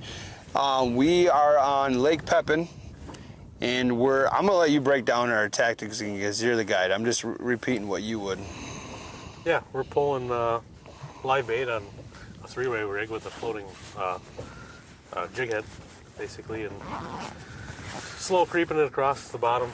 You know, we're pulling about a half mile an hour, and we're just trolling contour lines basically. Nothing too extravagant. No, man, it's been a slow day. We're not gonna lie and sugarcoat that at all. We've got one fish catch today in about 3 hours, but again, like, this is a spot where we're targeting a bigger fish. Yeah, we've been out here the last week. We had some that were, 29 3/4, 30-inch fish, and the big fish are rolling back from their spawn, and we're just trying to intercept them. Well, and as you know, I've been watching, and we started the day. I think we were right around 58 on the lower end, and now it's almost 59 degrees the water temp. Yeah. So it's slowly creeping up, which we may trigger a bite here at some point. Yeah, they're down there. They're just not firing right now. But you get the cold nights, and it takes a little while for the day to warm up. That's the nature of the weather we got right now. And 1 degree right now would be a monster jump if we could get it there. Yeah, I think last week we were up in the 60s, but I know like there was days in April where I think we were in the 60s with water temperature too. It just our weather has kind of went backwards for the last 3-4 weeks. So yeah, I saw a question on there. We're not pulling lead core, just like Mike said here. So these are kind of what one of the weights look like that we got dropped down. It's one of Mike's very own poured. It's 6 ounces of lead, and just dropped on this down to the bottom with about a 3.5 to 4 foot monofilament leader to a floating jig, tipped with a little bit of crawler, and just like you said, half a mile an hour dragging it across bottom.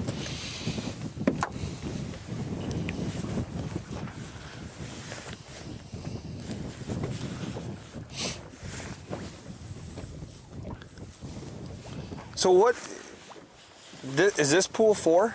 Yep.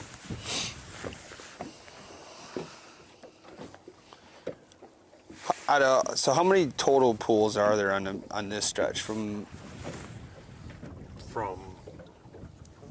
like lacrosse pool?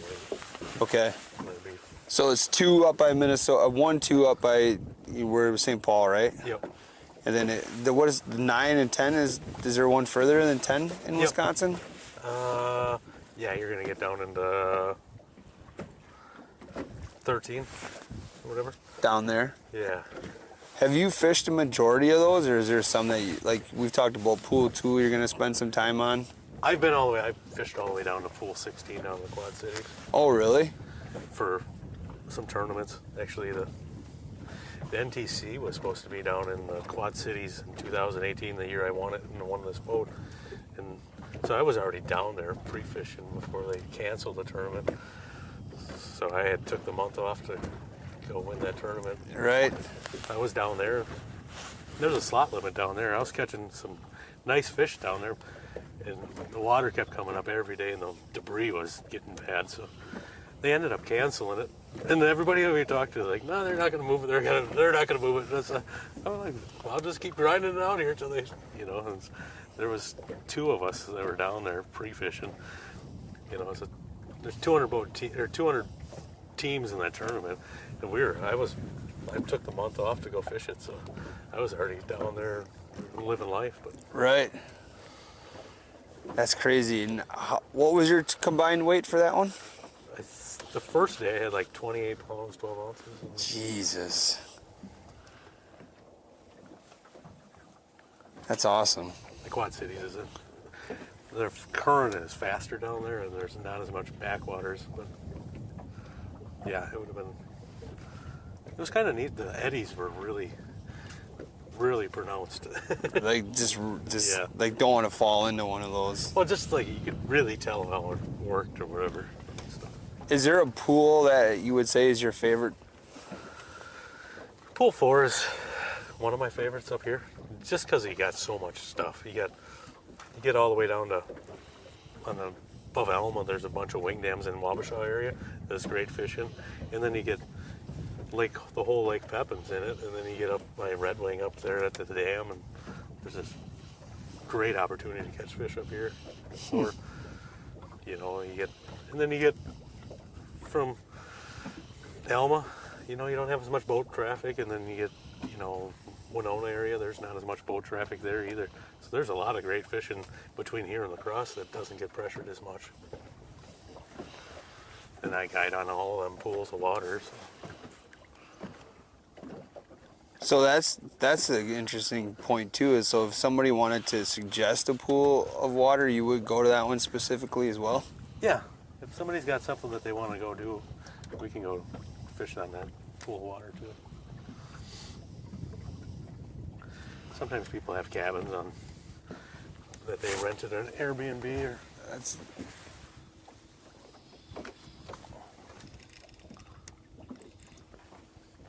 It's a cinder block. Dang it! Got stuck underneath the fish. Yeah, I know. Fish on. He's not a staller. Fish, fish, fish, fish. Yeah. Fish, fish. Mike's just like, reel it in. Those are nice marks. I thought for sure that was one. It just kind of went straight down.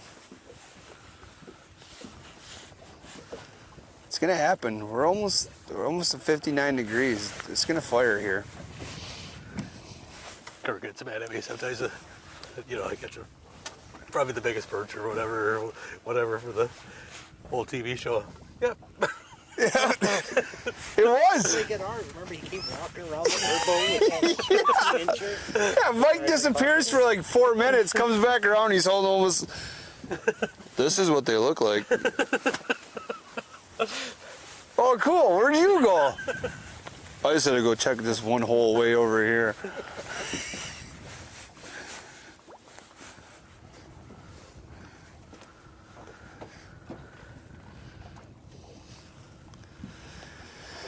You know, we are going to have an issue though. If we have to get at that net, this is going to be interesting. Don't do that. Let's leave it interesting. We got to try to fish that net out from underneath the camera tripod. Yeah. Get out of here.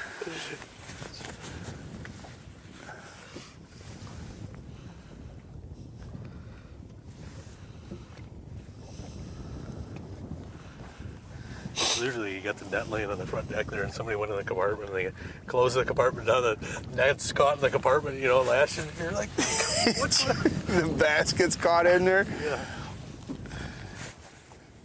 I think that's what we should do. We should try to put the net in a spot where it's in the most inconvenient spot. I see you watching it. Yeah, he's got the bird's eye view of it. He does. Look at this one going. Oh God! Oh, which one? Yeah. I looked back at it before you did. Put your sunglasses on so I can see the reflection and.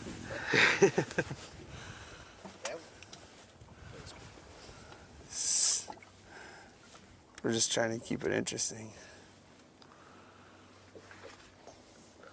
To me, that almost looks like there's a small one. You're gonna have to if all 4 of them fire at one time or 3 of them fire. How many times has that happened to you where all your rods that have been out like on a troll bite have gone off? Sometimes it's like, it can be crazy chaos. I remember we were fishing up in Sault Ste. Marie, pre-fishing for the National Walleye Tour up there. And I had a guy pre-fishing with me. And all of them went back at the same time. And I was like, okay, you take care of yours and I'll take care of mine. I'll try to drive the boat. And it's like, you're trying to reel them all in, like, so everybody doesn't see it.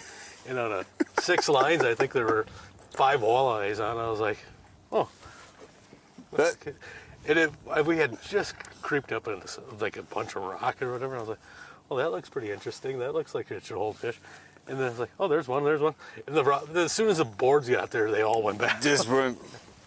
Well, then it's management at that point, you know, trying to keep all the lines straight and. Sometimes the nice thing about trolling is you can just keep rolling along. They'll just drag along for a while. Yep. Until you can get them all taken care of.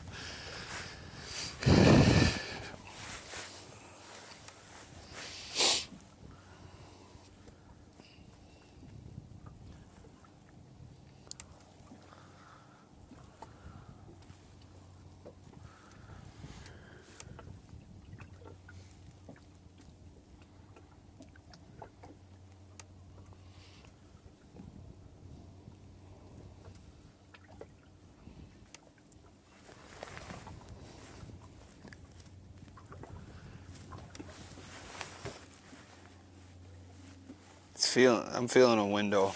What does the moon say?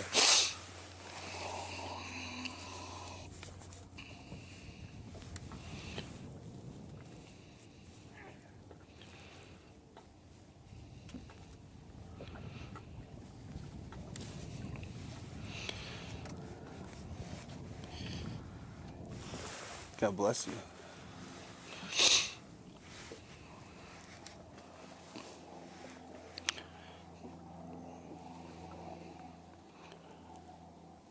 So according to this, we're on a major right now from 10:37. Oh, that's PM. Never mind. No. We're in a minor. Can't believe it's noon already. Just finally started to be nice out. I know. I know I read that wrong. We are in a major. So why aren't they biting? Do you go by the moon a lot? It depends on what you're fishing, I think. Yeah, I don't. Different things happen when the moon phases. I don't know about every day. I don't know about that. But if you're fishing muskies or something, or a big predator like that, they might have a little bit more. It might help your odds, I guess. Right. Well, especially if like all the conditions line up, like your barometer's on the rise, you know, you got a high pressure day. Yeah, I think if you get the right. Here we're fighting the weather from last night still, but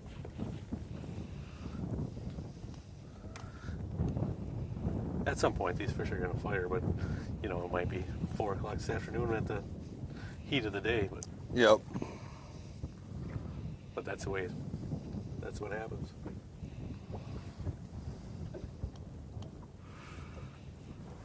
Like yesterday, we were pitching jigs, and you catch 3 or 4 or 5, 6 of all the fish that were in that area, and then we'd leave and go do something different, come back, and there'd be more fish that moved up during the day that were on that spot. And we'd catch 4 or 5 more, and go do something different, come back, and they were back up on there or whatever. I had some clients from Superior, and the one was having a good time catching like 8-pound sheephead. He thought that was the best thing ever. And it was like every cast he could get one or whatever. He said, "Can we go catch some sheephead again?" I'm like, "Yeah," because they fight so hard. Yes. Well, Travis has a sheephead coming up. What? And is that June?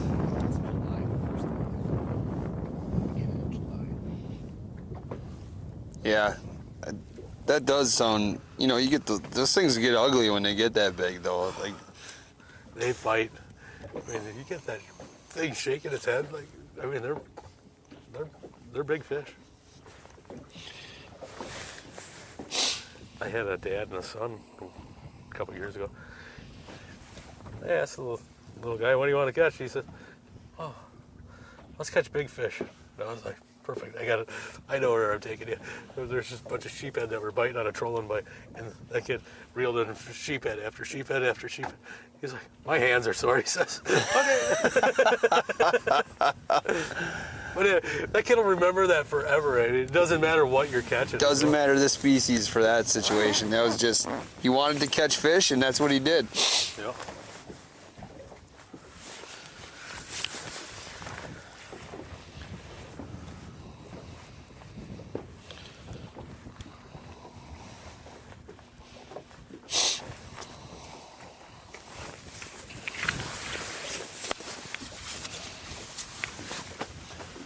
Yeah, you think how many big muskies are caught that are not targeted.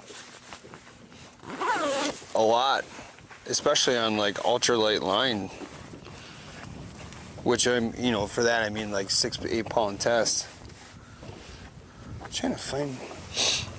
I brought my chapstick out here. I must have left it in the truck.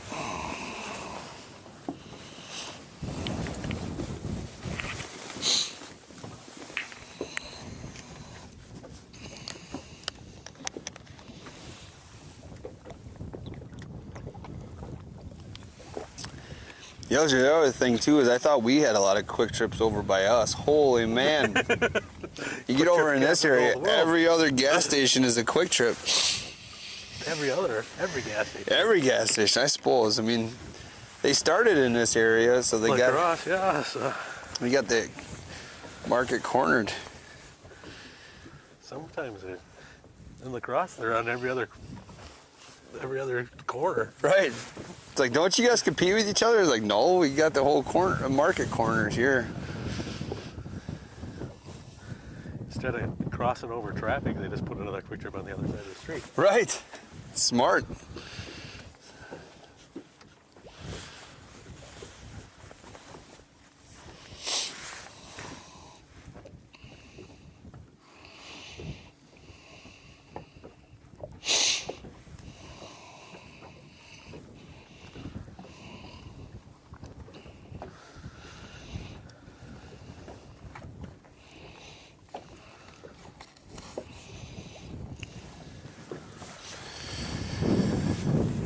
What you digging for? You got some snackies up in there?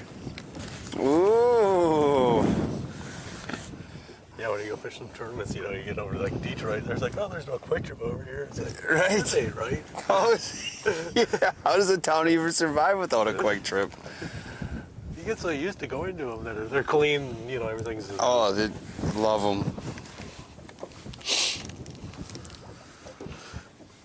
Yeah, when I was working for that lawn care company, I knew where every quick trip was on my route, no matter what city I went to.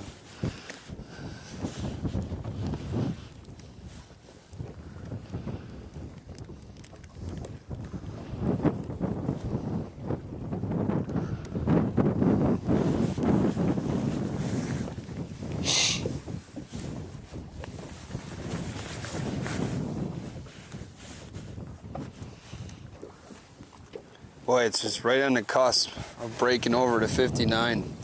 Yeah. The east part probably doesn't do much help either. Oh.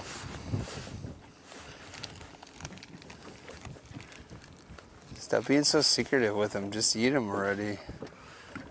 Stop being so secretive with them. Just eat them already. No. Yeah, peanuts.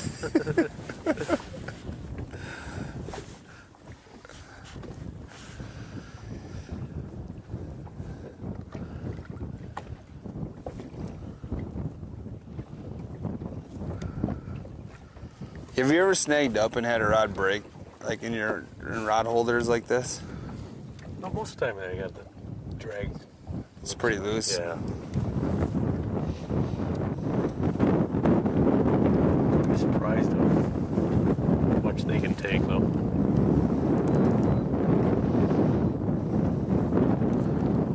This ain't so bad. Like if you're long line trolling or something, braid where they can really. Can't break it off.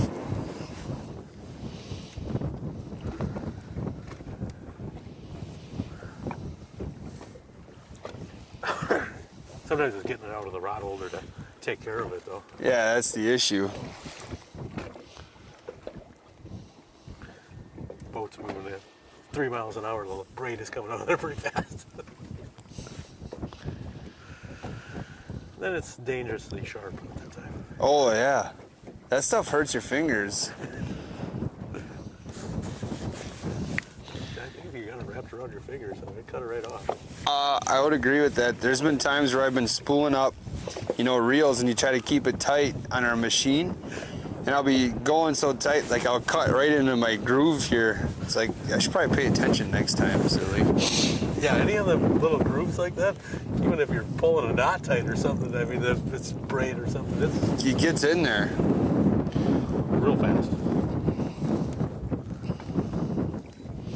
Well, and that's why like the line selection, depending on where you're fishing, is important. You know, when you're fishing around wood, a lot of times, if it'll go through it'll cut into the wood too. So it's, but then again, if you're fishing more grass or whatever like that, you want that braid because it will slice through the grass and you'll be able to land more fish that way.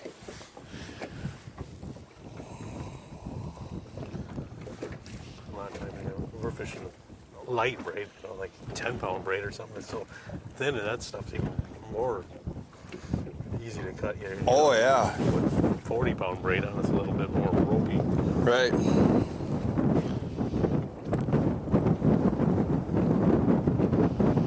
It's just crazy all of a sudden, like now the wind's up again.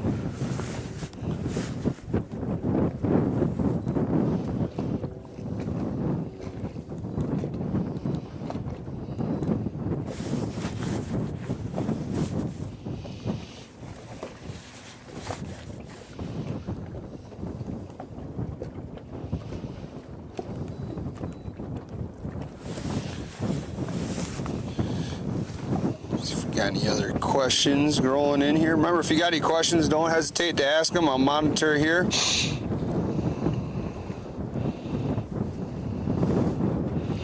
Yeah, it is. I am definitely bad luck at times. A whole lot of questions, a lot of people watching. So we'll just kind of recap again. Lake Pepin, for all the new viewers, we are pulling some 6-ounce weights with a little chunk of nightcrawler on a floating jig here with McCormick's River Guide Service. Look him up, find him on his Facebook page. You're on Instagram too. Yep. And then, do you have a website? I don't have one up right now. Oh, so just do Facebook then if you're interested. Pretty much multi-species here on the Mississippi River if you're looking to book a trip with them. Big walleyes, perch, crappie, bluegill, bass at times, sheephead if you want to just go catch some fish. Yeah. They're probably one of the funnest fish to catch if you want to just go catch some. And and a plenty as well. Mike's also fishing the upcoming PWS, so if you follow him over there, you can root him on. Lake Wisconsin coming up. Don't tell him any secrets though, he'll have to report it.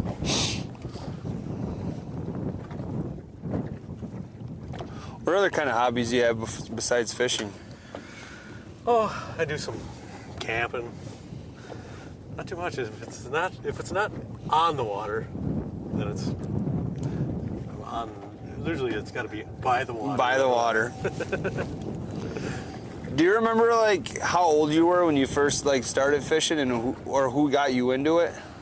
I think I was probably about 4 or 5 with my dad. You know, started ice fishing. We did a lot of ice fishing as a kid, but then, you know, as I got older, I wanted to venture more into the open water fishing or whatever. So, yeah. And is this where you grew up your whole life then? Is this area?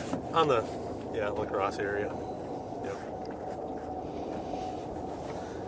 Yeah, I wanted to fish when I was a kid. My dad never had a boat, so I think I was 12 when I bought my first boat. Really? What did you do to save up? My dad did construction work, so I remember doing side jobs with him or whatever, and I worked on one farm and milked some cows or whatever, and I bought a boat when I was 12. What kind of boat was your first one?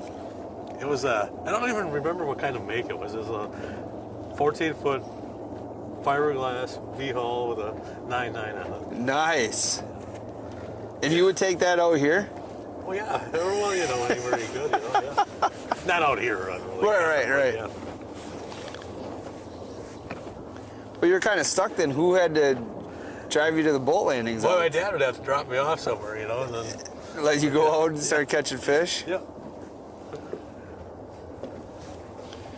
Do you remember how old you were when you found like walleye and that's the fish you wanted to target? Probably once I was old enough to start driving or whatever. That was kind of the... They were always a trickier fish, so it's like, if you wanted to... They're unpredictable, you know. You couldn't just go to that same spot this month that you caught them last month, so that was kind of the tricky part of them. They were a little bit harder to figure out, so that's why I wanted to chase that. Chase walleyes. Kind of looks like there's a couple near the bottom now. Yeah, definitely some nice marks.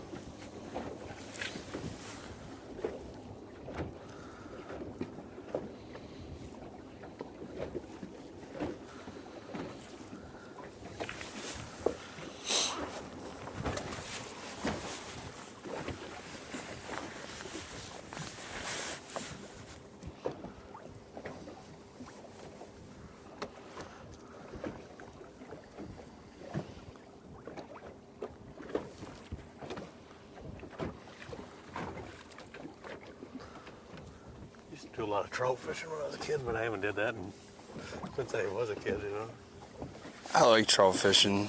It's nice to just get in a stream. There's too many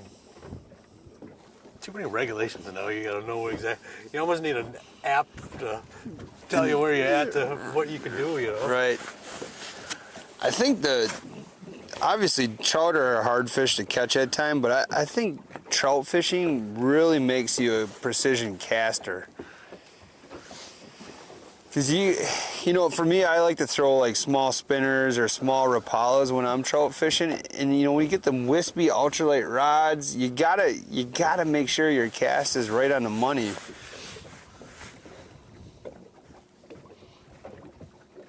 And the cool thing is when you snag up, you can always just hop in the water and go get your bait free. But there's just something about making a really nice cast with a trout rod and then hooking up on the one.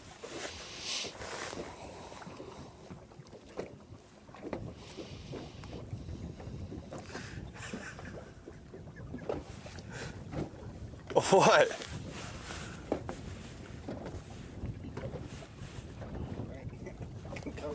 First question somebody just asked, they just bought some planer boards and they're questioning the speed that they should troll at in different situations. So they're new to trolling. Your speed is going to be dictated by what you're using. So if you're pulling inline keel weights or something with a crawler harness, you're probably going to be doing 1.5 miles an hour. Or if you're going to be pulling crankbaits, you're probably going to be 2 miles to 2.5 miles an hour. It all depends on what you're pulling for baits. Not so much the planer board itself. It's the presentation is going to dictate your speed.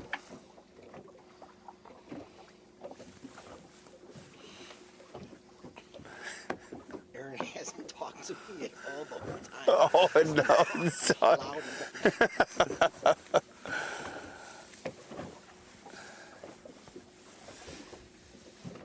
Yeah, that's a great question to ask. I mean, it's the uncertainty of trolling is just it's a mystery and a science in itself. Yeah, people you never know what the actual speed is, and there's so many formulas on if you're pulling 1 ounce of weight, with a crawler harness on an inline keel weight or something, that if you want to go down 20 feet down, you're gonna have 40 feet of line out, then clip your board on, or there's so many little equations that have to go and play to know how to get your bait at the right height, then hook your board on. But the speed, everything's got to be right too. But crankbaits are a little more forgiving, and then you get into the little fancier where you're hooking on snap weights or keel weights or something and pulling crawlers.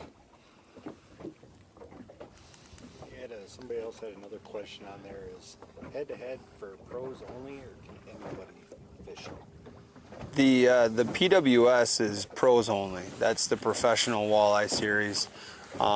In 2020, head-to-head, we did have some, open events. This year we have just the PWS is what we're focusing on for this year to try to make that as best as we possibly can for you, the viewers and the fans.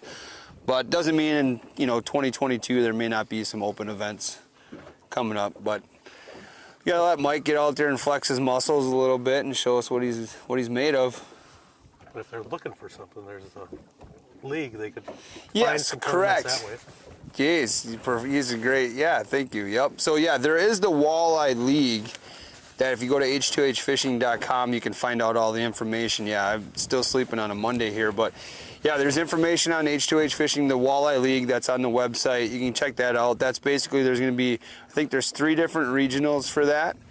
You have to be a gold member and affiliated with a club, and you have to be signed up before your first event. But all the information's out there. Otherwise, you can message the Head2Head Fishing Facebook page as well.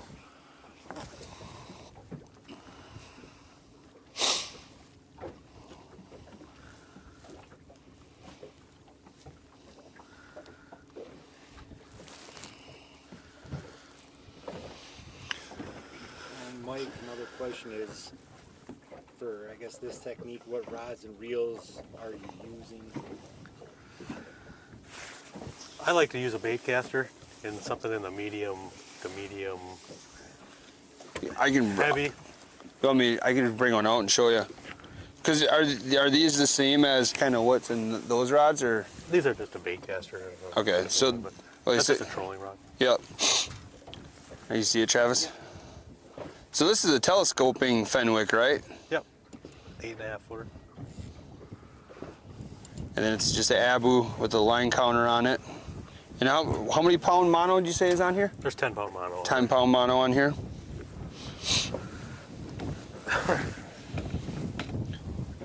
One question that we get a lot, especially during head-to-heads, but your rod holders here, do you have a certain brand that you like for sure?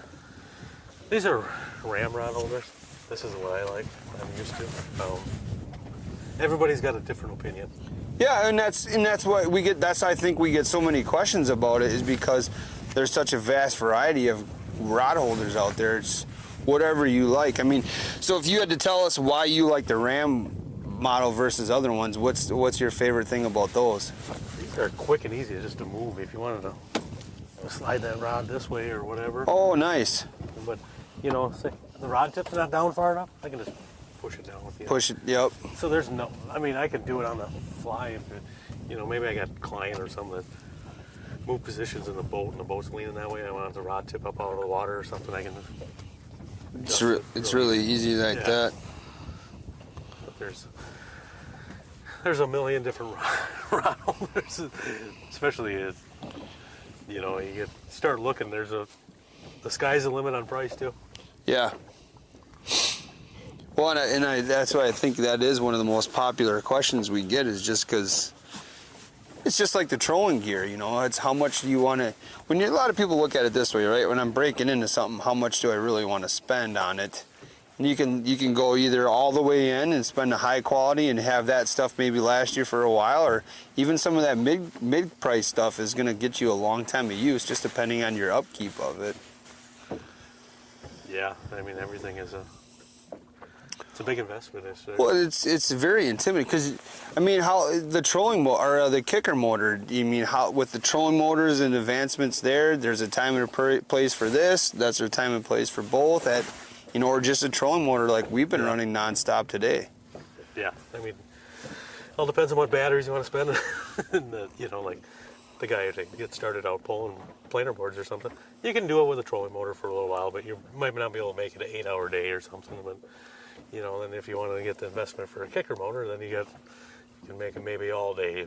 You know, and yeah, planer boards they're get to be expensive once you start getting tackle flags and everything else. Yep. I got a question then, Bert. So, I mean, besides, I know planer boards get your line spread out. So why don't people do this more on the bay, or maybe they do? If you don't want to run planer boards, can you do this technique? Like, yeah, a lot of times in clear water or something, they're going to want to get your baits further away from the boat. You're going to spook the fish closer to the boat. That's why you don't see it so much. Like the Detroit River, you could get away with it.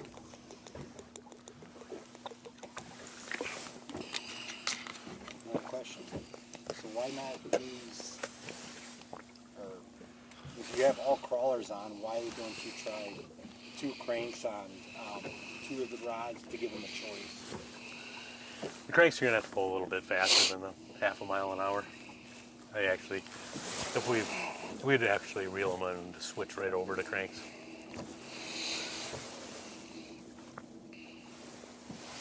Great questions, though. I love them. Keep them coming, that's for sure. I mean, you got to fill some of the time on a slower bite. And if Mike can add his expert opinion to help answer some of these questions that, you know, you may have, this is a great time to do it.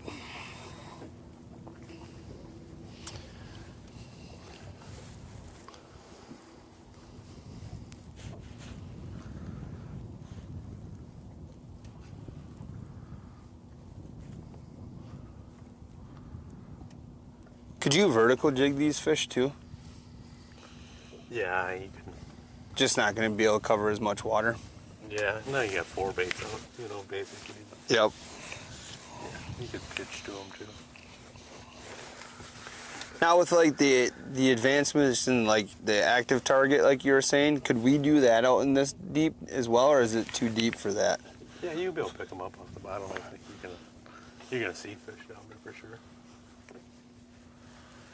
I haven't had enough time by myself in the boat to play around with it to get it all dialed in.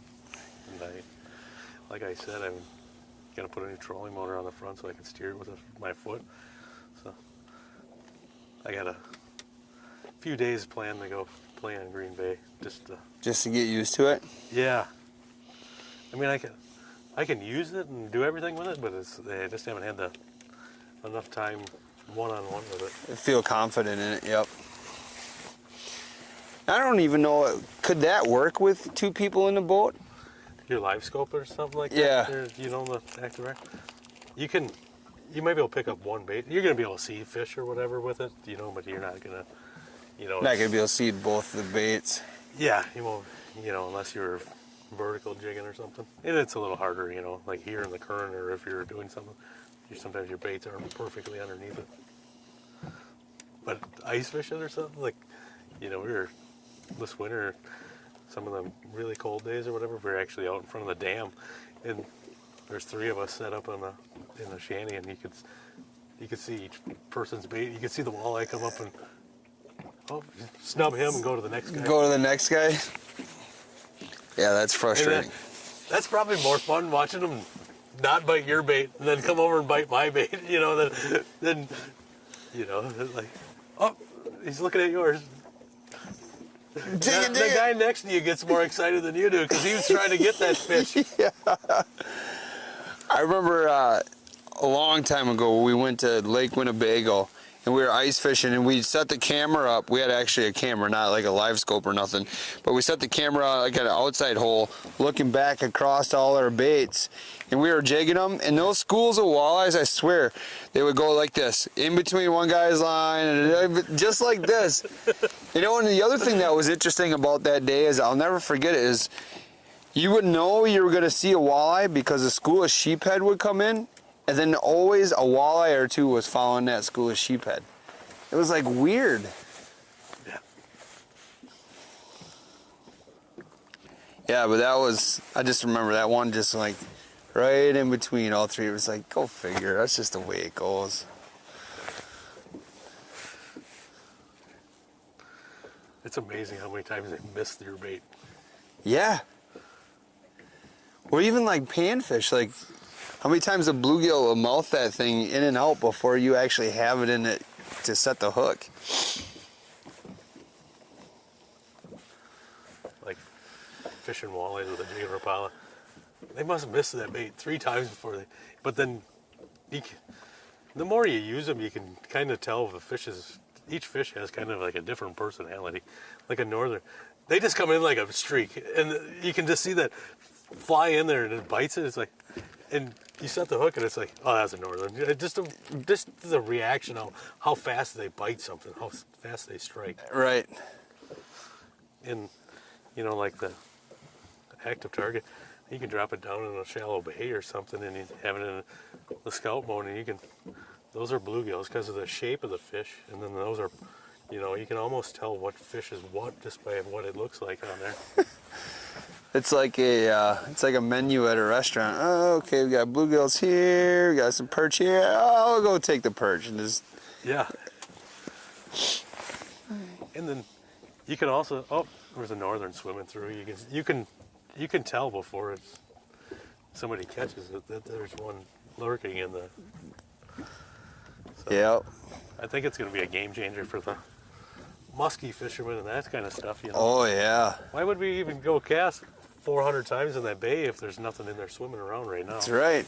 And that's what we've already seen that on the PWS, just the amount of efficiency the anglers have had now. Not you know, casting to, you know, unfit, there's no fish in those areas. It's just nothing there. Might as well keep moving on. Yeah, you might not be watching your bait the whole time, but you're at least watching, yeah, oh, there's only 2 fish out in this area, but there's 6 over here. My odds of getting bit are way better over that way. Yep.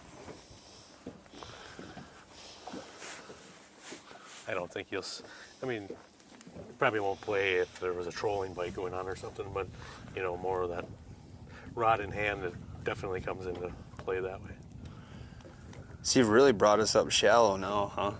And we're just slid up on the top of the hump. I'm going to slide this back off. Because it's, we broke 59 degrees finally.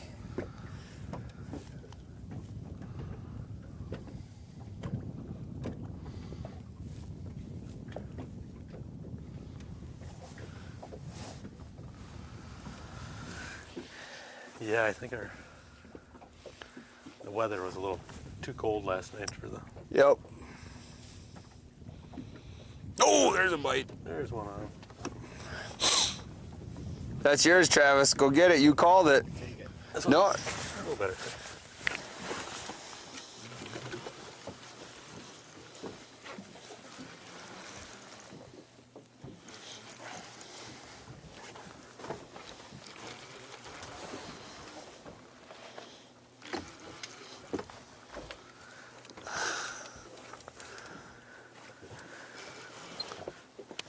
I loosened the drag just a little bit. I tightened it up.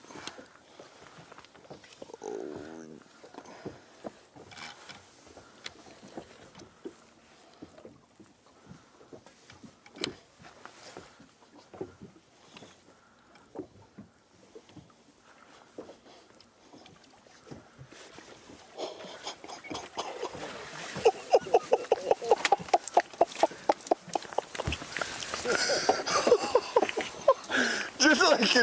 Just like a very little response right there. Holy shnikes, look at that fish. That's what we waited for. Grab that sucker.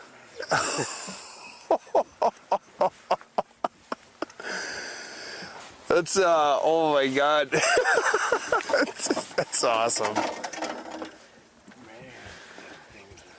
Here, you want to come down? 27. Jeez, what a beautiful fish. You want to grab a photo real quick? Yeah. I'm going to liven it up after before Okay. we put it back in. Yeah, I'll grab you my phone real quick. Hurry up and get it back. You have your phone? You just tap one on yours. Holy man. That's what we waited for. Someplace.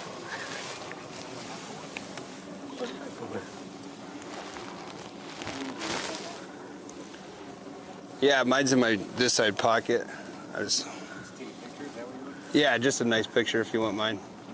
You can tripod the camera real quick.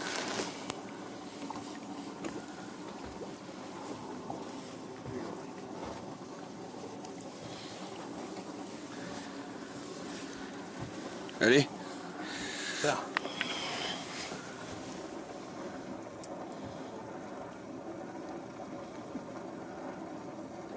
Perfect. Nice. Tried to give me that fish. I tried to. You take it. If it'll go, we can let that. Okay. Set it in there. All right, we'll just.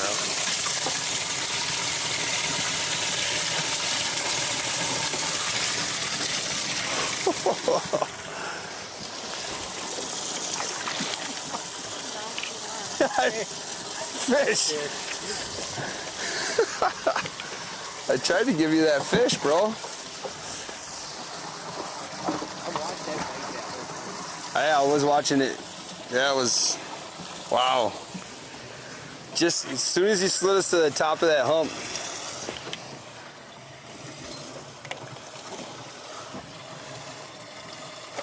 There she goes. Nice. Nice job. Well, that's it. That's the guide of life, everybody. That's what we were looking for. Again, I mean, it's the expectations from what Mike set up were spot on. He's like, guys, here's the deal.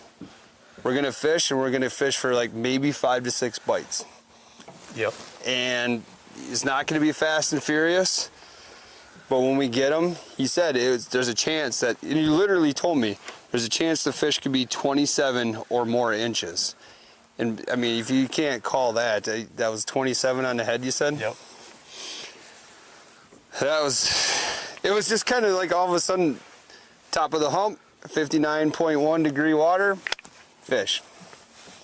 New personal best? New personal best, McCormick River Guide Service. Look them up. Personal best purchase for sure, and now a big walleye. God, that was awesome. It was just kind of like fish on. You were picked up already, and the net was on the fish.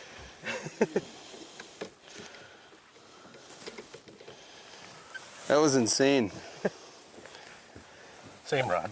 Blue, or red again, huh? Red again.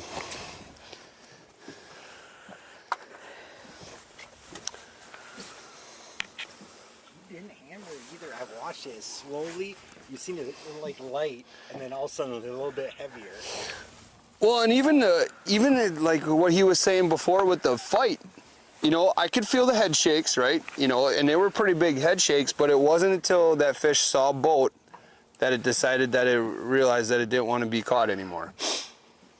And then, you know, I had to play with the drag. I had it a little too tight at first, and it dogged me down, so I tried to go with it, and then I had it a little too loose. I was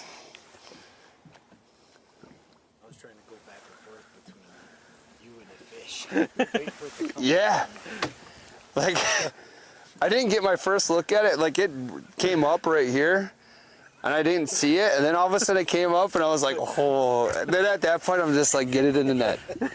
Just get it in the net. I didn't see it till it was in the net. Yeah, I know. I was going to switch with you, bro. No, I'm not gonna. That's what I see now. No, you didn't. You would have been mad then. It would have been like I would have, I know it wouldn't matter. That's what, I just thought it was awesome. It's getting beautiful fish.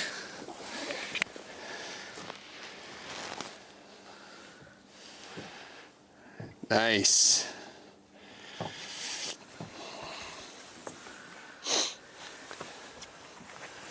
Well, and the other thing is crazy. I mean, the water temp now is at 59. And again, it's not fast and furious, but it was just enough to trigger that fish. You know, that's how after we caught that one, this guy just slid right in by in our drift. Yeah. The nice thing is, you know, it's like, and, the numbers of fish, we weren't going to catch a pile of them today, but we were going to get that right fish. I couldn't imagine what a 29 looks like. No.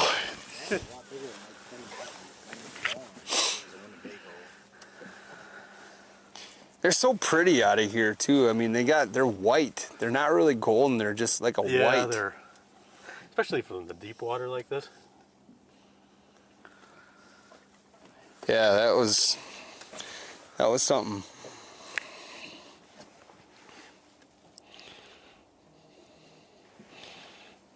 Nice.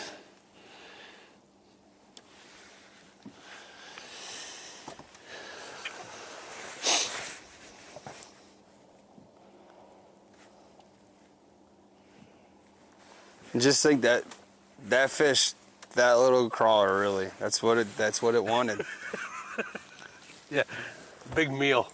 Big meal. I'm just gonna do a battery swap on the camera. Well, we could, yeah, well, why don't we have Aaron, I know he's listening, let me know if he responds to you. I texted him earlier. Why don't we have him just run a commercial real quick?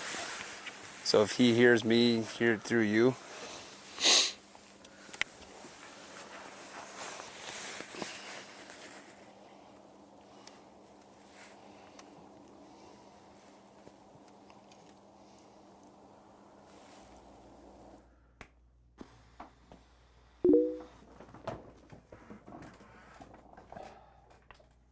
Do you guys price match?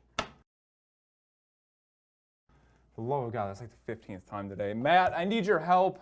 Matt, I really need you guys to actually like get on a video right now and tell everybody about our price matching, because this is like the 15th message I've gotten today about price matching. So please, for the love of God, make the video.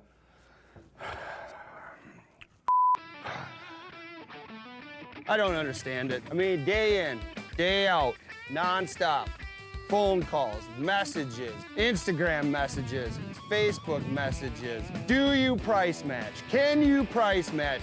These guys are having a sale. Those guys are having a sale. Price match this, price match that. We do price match here at The Real Shot. We will price match any of our competitors because we price match. I mean, we're talking price match. Seriously. All these amazing products and all you people care about is price match. We do price match, and that's all I'm gonna say. Get into The Real Shot, bring a competitor's ad, and we will price match. I'm out of here.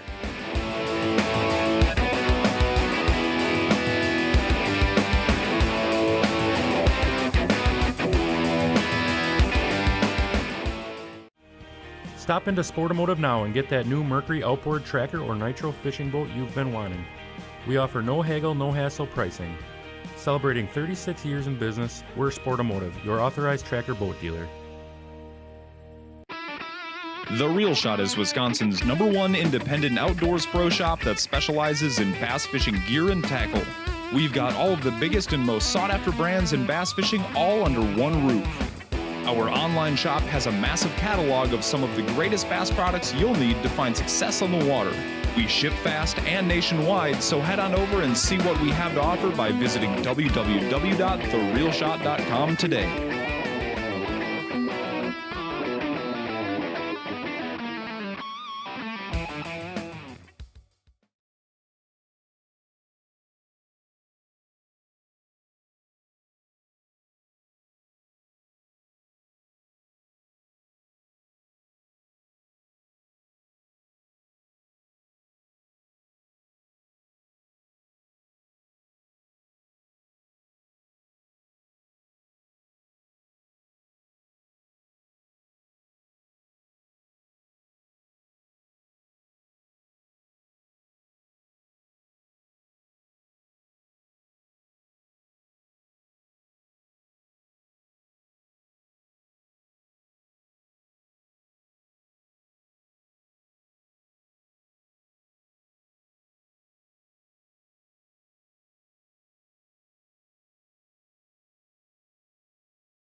All right, cool. Well, thanks to Sporto and The Real Shot and Head2Head for supporting the Guide to Life. Just had to do a quick battery swap too in our camera. But we're back here. We're probably gonna run for another 15-20 minutes and maybe catch one more fish. This boat over here that's out here, they just netted something too. Did you see it though? I didn't see it, no. So there's definitely kind of triggered it. But again, thanks everybody. We'll just kind of recap. This is the Guide to Life. Thank you so much. If you haven't done it yet, make sure to like, follow, subscribe, you know, hit the notification bell. So anytime we go live, you get notified of that. We got, now that open water season is officially open, you know, we're gonna try to get more of these trips lined up. Mike's been gracious enough to have us back. His shows have been doing the best so far for us. His perch show was great. The walleye show, obviously, the viewership, you guys really like to support Mike and McCormick's River Guide Service. So, you know, make sure to go over to his page, like him, follow him, especially for his upcoming PWS stuff with Head2Head Fishing, root him on. But yeah, we're out on Lake Pepin. We've been out here since about 8 o'clock this morning. We went live right around 10:30-ish this morning. Something just rolled over there. And you saw it here live. We caught, you know, the biggest fish of the day. That's our second walleye. And we knew that going in today, that it may not be fast and furious, but we're looking for one or two, maybe even more crucial bites, and we got one. I mean, Mike did exactly what he told us he would do. Put us on a good bite as far as a quality fish, and that's my personal best for sure. That was a beautiful walleye, and you got to witness it go right back in so somebody else could catch it. So we'll run for a little while longer. Travis and I got to get back to the area, but Mike's short visit away, you know, 3 hours from around the Appleton area, just about 4 hours. I mean, how far from like Chicago and everything like that to get around to where you mostly do your trips? Yeah, Milwaukee's probably about 3 or whatever, and Chicago's probably 4. 4. So he's not far away over here in the Mississippi River, and oh, this big old sturgeon or something just splashed over there. I just saw like the. But the cool thing is like we've talked about before, he does so many different species here on the Mississippi River that, you know, there's so much opportunity for you just to catch fish, right? If you want to have a day like this, or you want to grind it out and maybe get your personal best walleye, he'll be happy to put you on that fish. If it's something you want to go out and catch a pile of, you know, perch, crappie, panfish, or even sheephead, if that's something, Travis is watching here hard. You know, he's going to do his best to put you on fish, not only open water, but ice fishing as well. So make sure to follow him on his social media pages, and that's where he wants you to go right now if you have any questions on booking a trip for sure. But like we were saying, it's right around, we're in Lake Pepin, and the style of fishing today, we're just pulling a dropper system, you know, heavy weights, getting them down, 30 foot of water. Water temp has come up almost a full 2 degrees now. It was 58 this morning, and now we're right around almost 59.5 degrees. And we're seeing a lot more marks too, and recently. The Lawrence is showing a lot more fish. So, and a small chunk crawler on a floating jig head is it, with about a 4.5 or a 3.5 to 4 foot lead of monofilament line.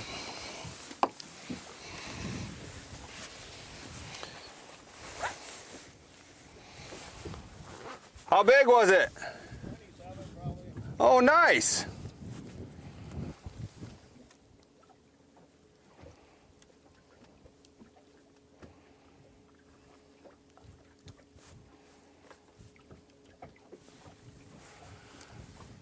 Watching that one, must be going over some bumps. Yeah, we're gonna go over the top. I'm gonna go back down.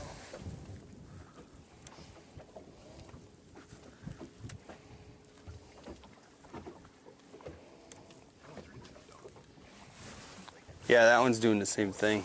We're up on top. That's what you caught that one as soon as it came up on top, because you were like, oh, we're going really shallow. Yeah, it was almost like as soon as you got on the backside, wasn't it? Well, we started running along it. So why would they push up there? Just a little warmer water? So they just use that face or whatever. So there's just the current's actually going over the top of everything, but the whole face they can use as a kind of out of the currents. Right. Kind of like the same thing that they do on a wing dam. And they're mostly, because of their eye location, they're feeding up, right? Yes. Yep. So even if they are laying on the bottom, just how high your 16, 18 inches of your jig rig is still typically above those fish? Yeah.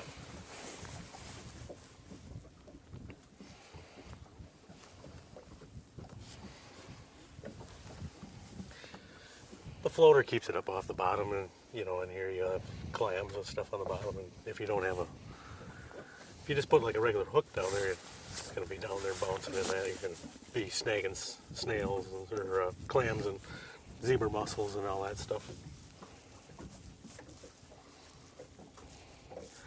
You could, sometimes I'll pull like a slow death. Oh, You gotta yep. Make sure your leader or your length is long enough to keep it up off the bottom. You ever, even in this situation, will you run like a bead or anything like that? Or Not even, so much this way. You might be able to switch up with a leech or something too. as the water warms up? Actually, we had leeches going or whatever, but I had better luck on night crawlers for some reason lately. It is crazy though how we're nearing that, that 1 o'clock time, and that water is just climbing quick. The wind is just quit blowing so hard, and the sun's out full force right now. I didn't think it would warm up that fast.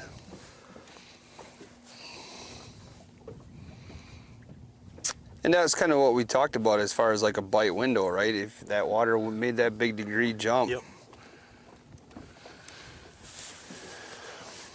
No different than in the morning. You had left the windows open last night, and it's cold in the bedroom. You just want to crawl back underneath the covers. I'm not coming until I'm ready. Right. You take it and have it 2 degrees warmer than what you're used to. Then it's I'm not so bad now. Right.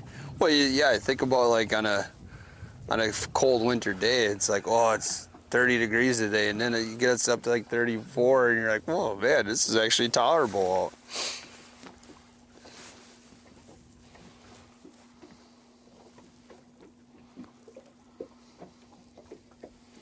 But you could definitely see though that was a doom doom doom doom, just the head pound, the head shakes.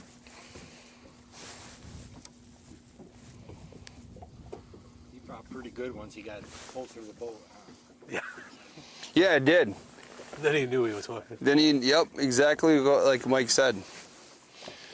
Once in a while I'm just hearing this, like I'm watching the line just from bouncing around, just kind of like wants to pull out. But yeah, it was just like you said, it was, you could feel it shaking. And as soon as it came up that one time where I almost got the leader and you could see it, then it's like, no, right back down.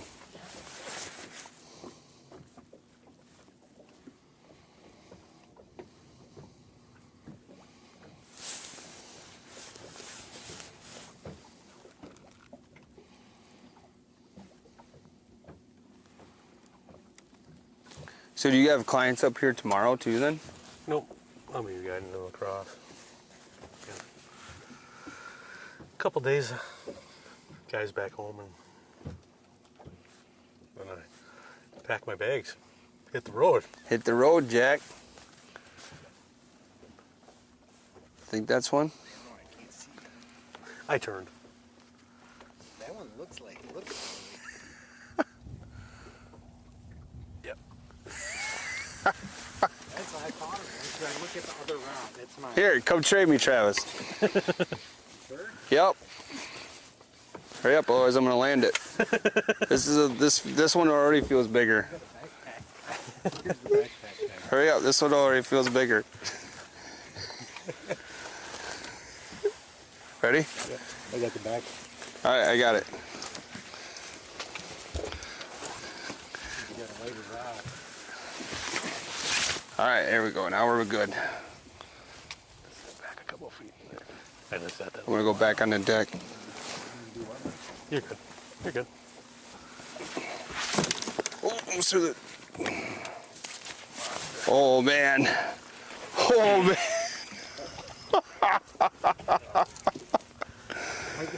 I hurt my monster. Monster. Holy man.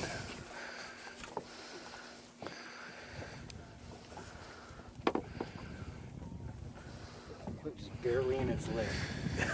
God, they're just beautiful.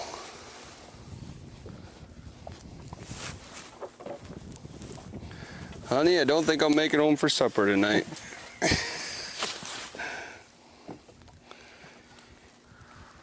God, that one's longer than the first one. They look so much different than the small one. Yeah, I'm gonna say Jeez. It was pinned well. coming down here.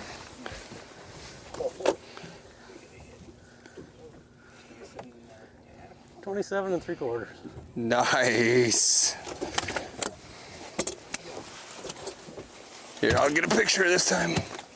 Oh, she's very feisty.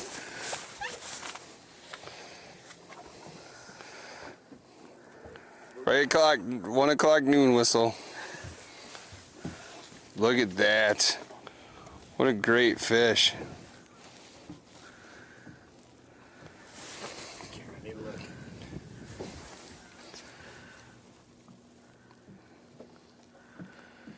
Remember, arms out 90 degrees. Is that 90? Keep your fingers back. That's a great fish, buddy. Put it in the live well. This should go. What side you going on, Mike? This side? Wasn't Grumpy Old Men shot up here? The way you're holding that reminded me of Grumpy Old Men. She holds that big giant walleye and he releases it. I think we got the pattern dialed in a little bit. I was watching that rod and you're like, do you think that's one? I look over at this one and see what this one's doing. But I honestly, I think the passes can get shorter now. Yeah. Yeah, they're sitting over here now. It's just like, because I'm watching these guys doing their passes getting a lot shorter as well. Appreciate it. You're welcome, buddy. Thanks, Mike. That was awesome. God, those things are... He didn't run when he seen the boat, did he? No. I see him come up to the surface. Oh, that's a giant. You got this. Yeah. I can hold it if you want. That's awesome, man.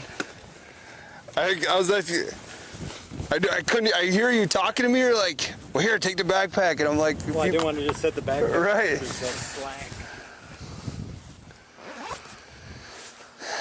That was cool. God, what a gorgeous fish. I was coming down right next to you anyways, and you reeled it in. I was like, he's right next to him. Well, I kept fighting it, and I was like, I don't want to hand this off and lose it. That worked out well.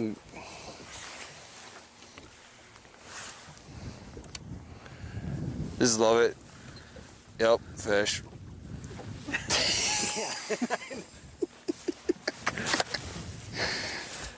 Is it one? Yep. Take it. So I have to do it, though. I have to look over at the other rod back there and see if I want to roll.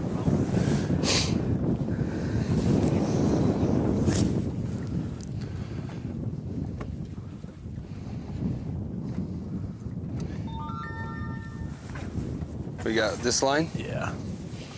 Just, you gotta pick that rod up once. Yep. There. We're good.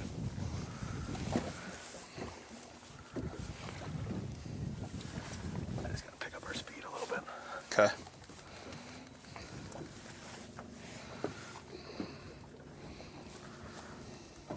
Is that one red again? Yep. They're all ready.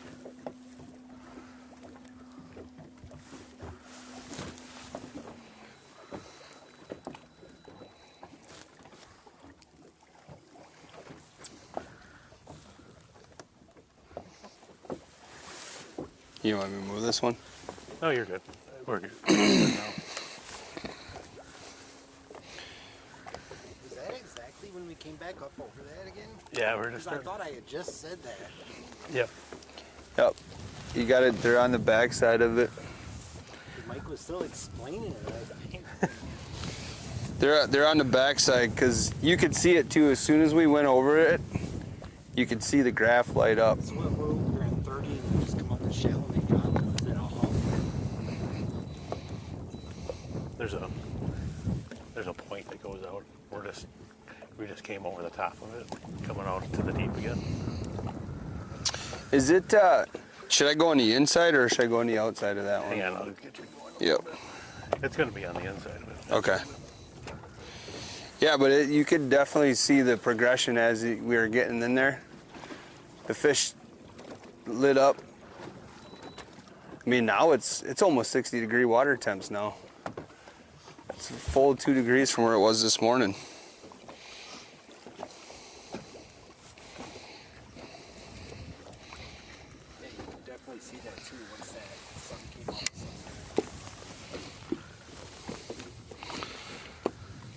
lot better fight on those Mojo rods.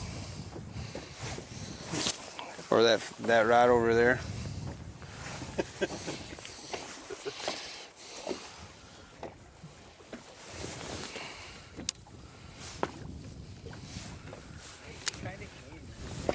Even when you got up there, you were That one didn't head shake as much. He didn't know he was hooked, I don't think, as much as it. No.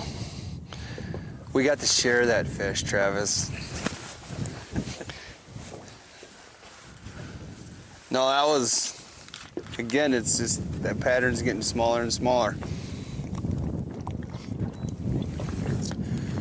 To me, it's like the realization of what guys talk about on tournament days.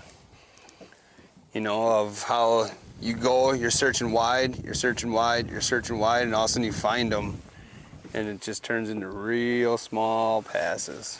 Yeah, no different than if you're fishing a tournament. We fished and fished and fished for hours and hours, and the bite isn't there yet. But you know that they're there. The fish are there's going to be a bite window throughout the day sometime, and you know, look at that. You stuck in, you know, you wait it out, and then you catch 2 nice fish like that. Beautiful. And right. Yeah. Well, and again, that just goes back to the point of, like, if you were a customer, and you got to trust your guide, right? Like, to me, we could have been like this. All right, we spent 3 hours, 4 hours of out here just making the same drift with very little results. But I mean, you're confident in this, what you're doing, and just like, guys, just trust me. And that's where it paid off. Yep. The fish are there. There's gonna be the bite window sometime. You just grind on it until the water warmed up. Fish get active. I wonder how smooth that camera handoff was. It was a jostle. It was jostled, but I don't think I left it out of frame very often.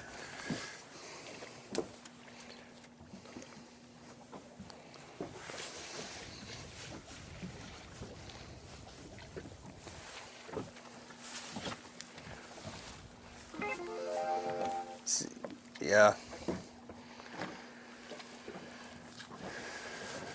was looking at the pictures, and pictures still don't do justice. They really don't.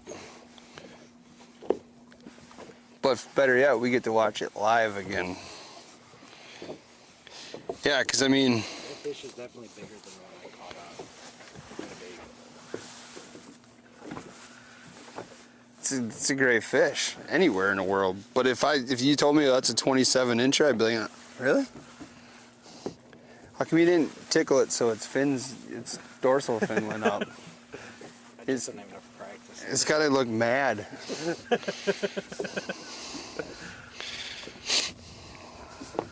See, like, mine dorsal fin went up, but your pose is better than mine. I gotta start going more this way and not this way. Fish. Mike should know the perfect way to take the picture too. See, and I like yours because your background was better. Your fish was just way cooler than mine.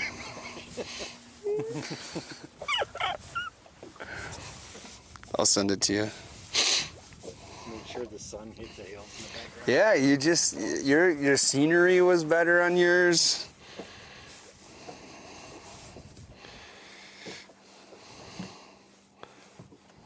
Well, I mean, cut, wrap. Did somebody say scenery? We are in La Crosse, everybody. That's the thing we gotta say every time you're in La Crosse. Were you aware of that during Head2Head last year, that the scenery thing? So on the La Crosse walleye and the bass one, Andy and I kept talking about the beautiful bluffs and all that stuff, and it was always scenery. And so the chat said that we talked about scenery so much that they made a drinking game out of it. So every time we mentioned scenery, they'd be like, drink! Man, that was a grind, wasn't it, La Crosse last year? Yeah. Hot temps, hot water. Yeah. Slow bite window. The bite window was a little earlier in the morning, I think. Yeah, probably before it lines in, huh? I did. I mean, we did. I had like a 7-pounder when I went to reach through the net, pop off on the day I got knocked out. Greg, he was like, I think I got it on camera. He didn't have it on camera, but yeah, we missed one or whatever. You dumped one, you said? I had one when I went back to reach for the net, come off, when I went forward to grab it. Took us up on top. Yep, they're all bouncing now the same. Here you go, Travis. Now this is, watch your rods, because it almost seems like as soon as the rods, we get over on the other side, they stop bouncing heavy. Then when they get a straight pull again, it's... I gotta spin us back off it though.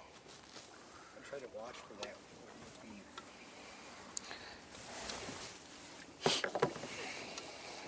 Are we going slower too at times? Depends on which way we're going. Downstream we might be going a little faster.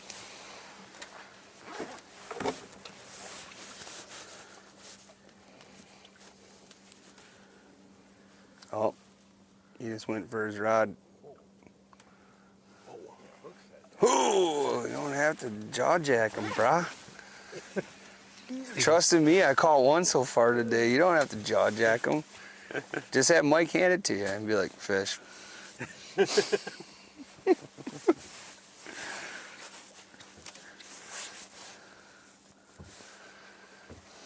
Eagle eye up there, he's really watching now. Well, it's, even though those last two, you know they're fish, but you still like are unsure when you're looking at them. So the locals around here that come and do this, is it just a pure trophy for those guys when they come here to fish for these bigger ones? Yeah.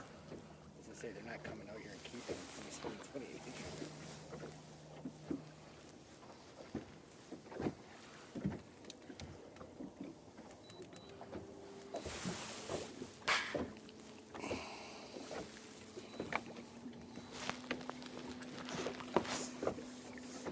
Ha!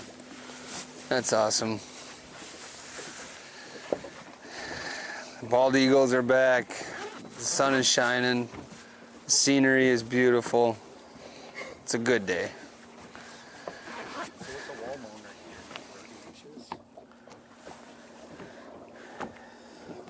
here? Most guys say that 10-pounder or whatever. Now, like, I don't know. You get into a 28-inch mark, that's usually a trophy. What do you think those fish are weighing? Those are probably... 5? No, those are probably... Travis is probably pretty close to 10, probably. That's What? Pretty thick. It's hard for me to Yours tell. is thinner than his was. Yeah, well, of course it was. You think his was a 10-pound fish? Probably close. 9 something. What? That's... Basing off as ones I've seen in Detroit. And I know. The in Detroit were a lot smaller than most of That just blows my mind. If that was, to me, I looked at him like, I don't know. That's just how off my gauge is. That's maybe a 6-pounder. That big rod. I know. It's just the 29-incher I caught on the Winnebago system. inexperience. Smaller than that. God. It makes it even more awesome. Aaron said he thinks it might have been a Double quarter pounder with cheese. At least he's still awake in there. All right, well, we said we were going to run it till 1, and now it's after 1. So last time, guys, we said we run it till 1. We caught fish right at 1 o'clock. So if I say we run it till 1:30, does that mean we'll catch another fish? That's a bite, ain't it? What do you do, just lift it up and pull on it? No, that's nothing. If it was a bite, my left arm wouldn't be able to handle it.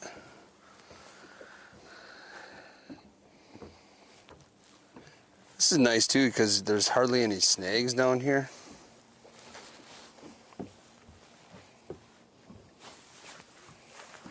That's where the floaters come in handy, when you keeps that hook up off the bottom where you're not snagging in a bunch of things. Just getting caught in the mud. The mud and the crud.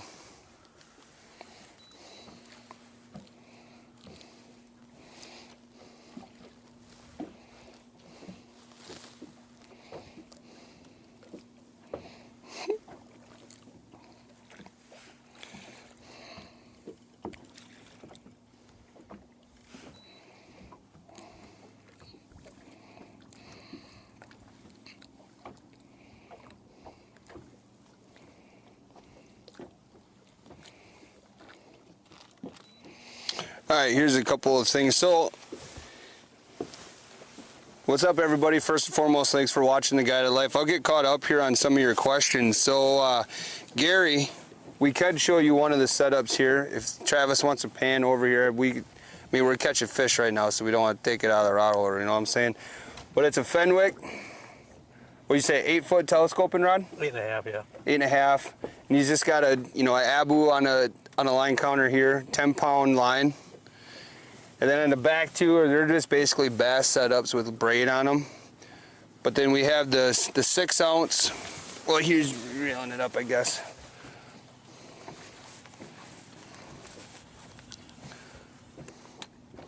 So there's your, oh, it needed to anyways. Got picked clean. So big 6-ounce weight. The reason is because we're in 30 foot of water to keep it down towards the bottom. I gotta hold this if you want to bait her up. Most of it's a 10-pound monofilament to a 3-way swivel, and then a floating jig, which Mike can show you here how he's rigging it. Just half a crawler.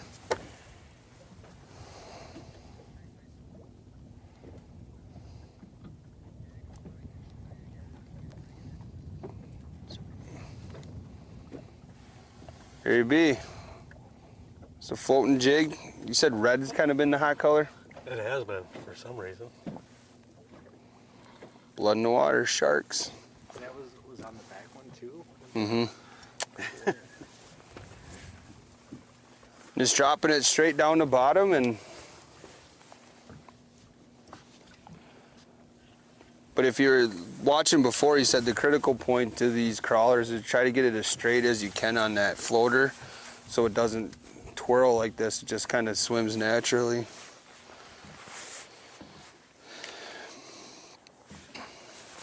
And then, yeah, we are in the Lake Pepin area, Pool 4.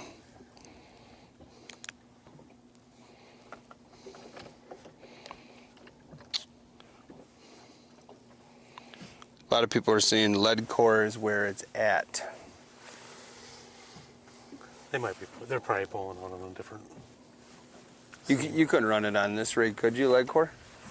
They're trolling lead core up here Oh, in different spots. yep.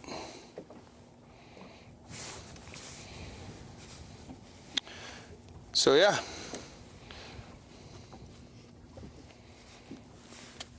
Pretty much it. It's been a fun day. 2 nice fish, 1 small walleye. Again, like we talked about before, the expectations were set before the trip was booked is few bites, but they're going to be big quality fish, and that's what he definitely did for sure. You can get a couple of those next week on Lake Wisconsin. Yeah. There'll definitely be some points earned on 2 fish. Oh man. God, that would be awesome.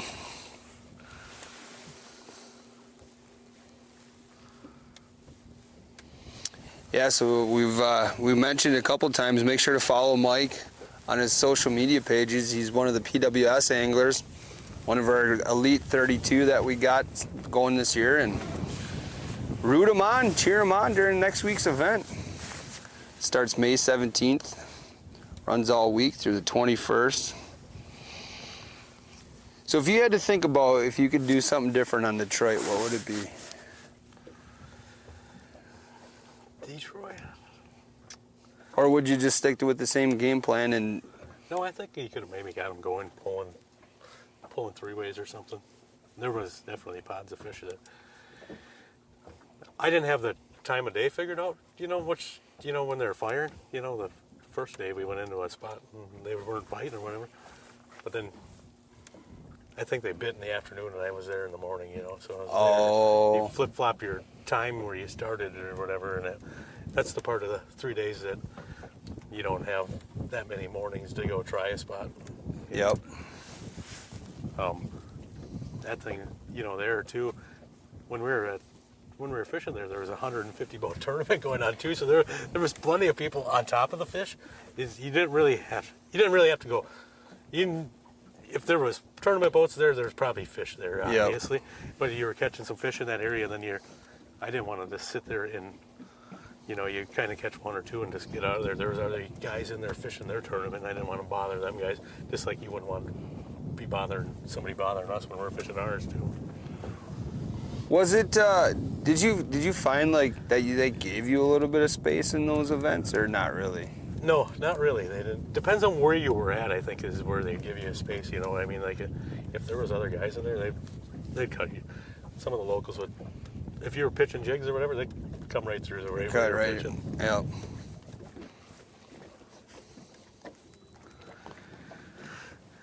Because like one of the things that was in the chat quite a bit was, how did Nick Shirts get to that spot nonstop? And, have that spot for 5 days uninterrupted. The PWS anglers are not going to go in on his spot and, steal his spot. Obviously there's an etiquette to that, but, there could have been some local guys that could have did that or something, but yeah, not going to happen that way. Right. Well, I mean, because the thing about it is in the 32, you guys can't watch any of it that day, but you could definitely see each other on the river. Yeah, I mean, anybody that did some moving around or whatever probably knew where he was at or whatever anyway, but yeah, not like I went past Nick on day one and there, I knew right where he was sitting, but yeah, you're not going to go do that to somebody. And actually, Jesse Brady was right next to him for 2 days. Really? Yeah. They were fairly close. I heard Thomas Larson was kind of moving through that area too at some point. Thomas Larson was in that area. I think he was more in the river channel, but on the one time that I did go through where they were fishing.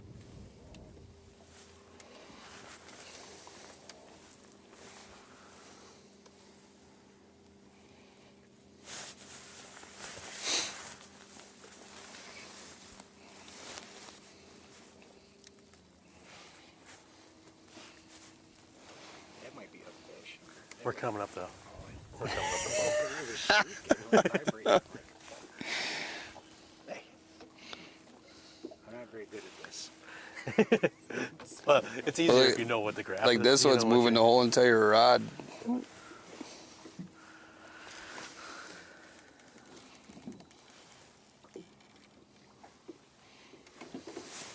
Jeez. My speed got a little fast there too. Good thing I got him back in the rod holder.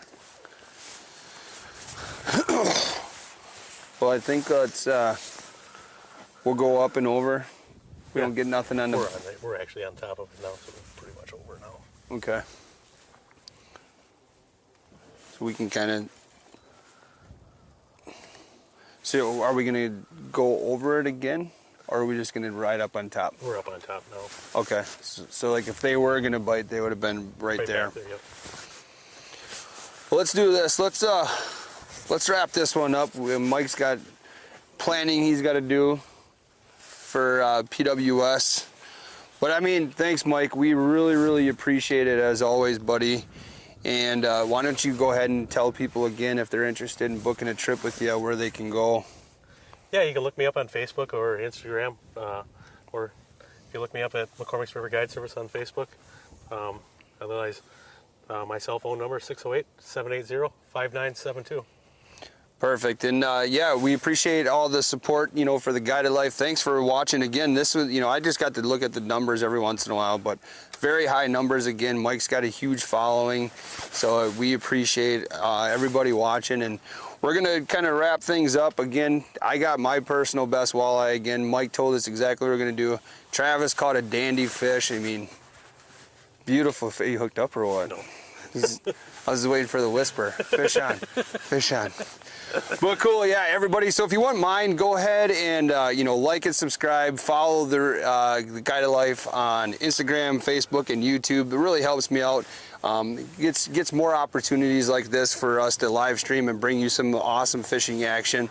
It was a grind today, but we ended up getting a couple nice fish.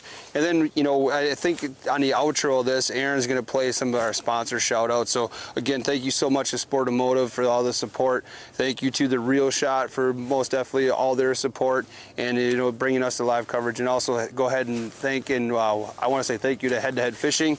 Make sure to tune in next week, May 17th, as Mike and the other 31 anglers will be competing on Lake Wisconsin.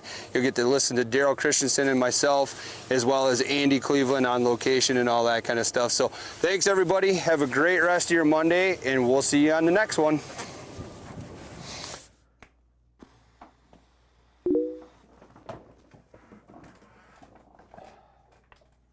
Do you guys price match? For the love of God, that's like the 15th time today. Matt, I need your help. Matt, I really need you guys to actually like get on a video right now and tell everybody about our price matching, because this is like the 15th message I've gotten today about price matching. So please, for the love of God, make the video.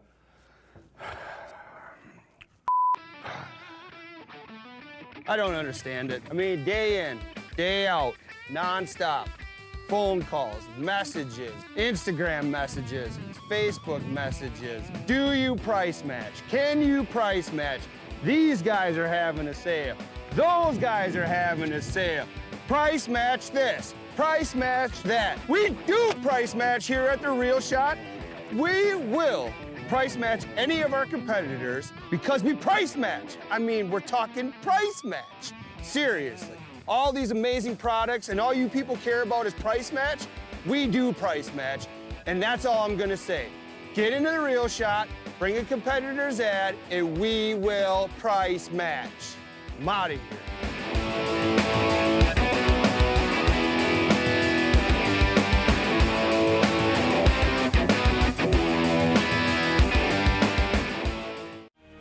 Stop into Sportomotive now and get that new Mercury outboard tracker or nitro fishing boat you've been wanting.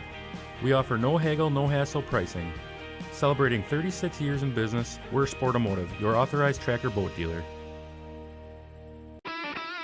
The Real Shot is Wisconsin's #1 independent outdoors pro shop that specializes in bass fishing gear and tackle. We've got all of the biggest and most sought after brands in bass fishing all under one roof. Our online shop has a massive catalog of some of the greatest bass products you'll need to find success on the water. We ship fast and nationwide, so head on over and see what we have to offer by visiting www.therealshot.com today.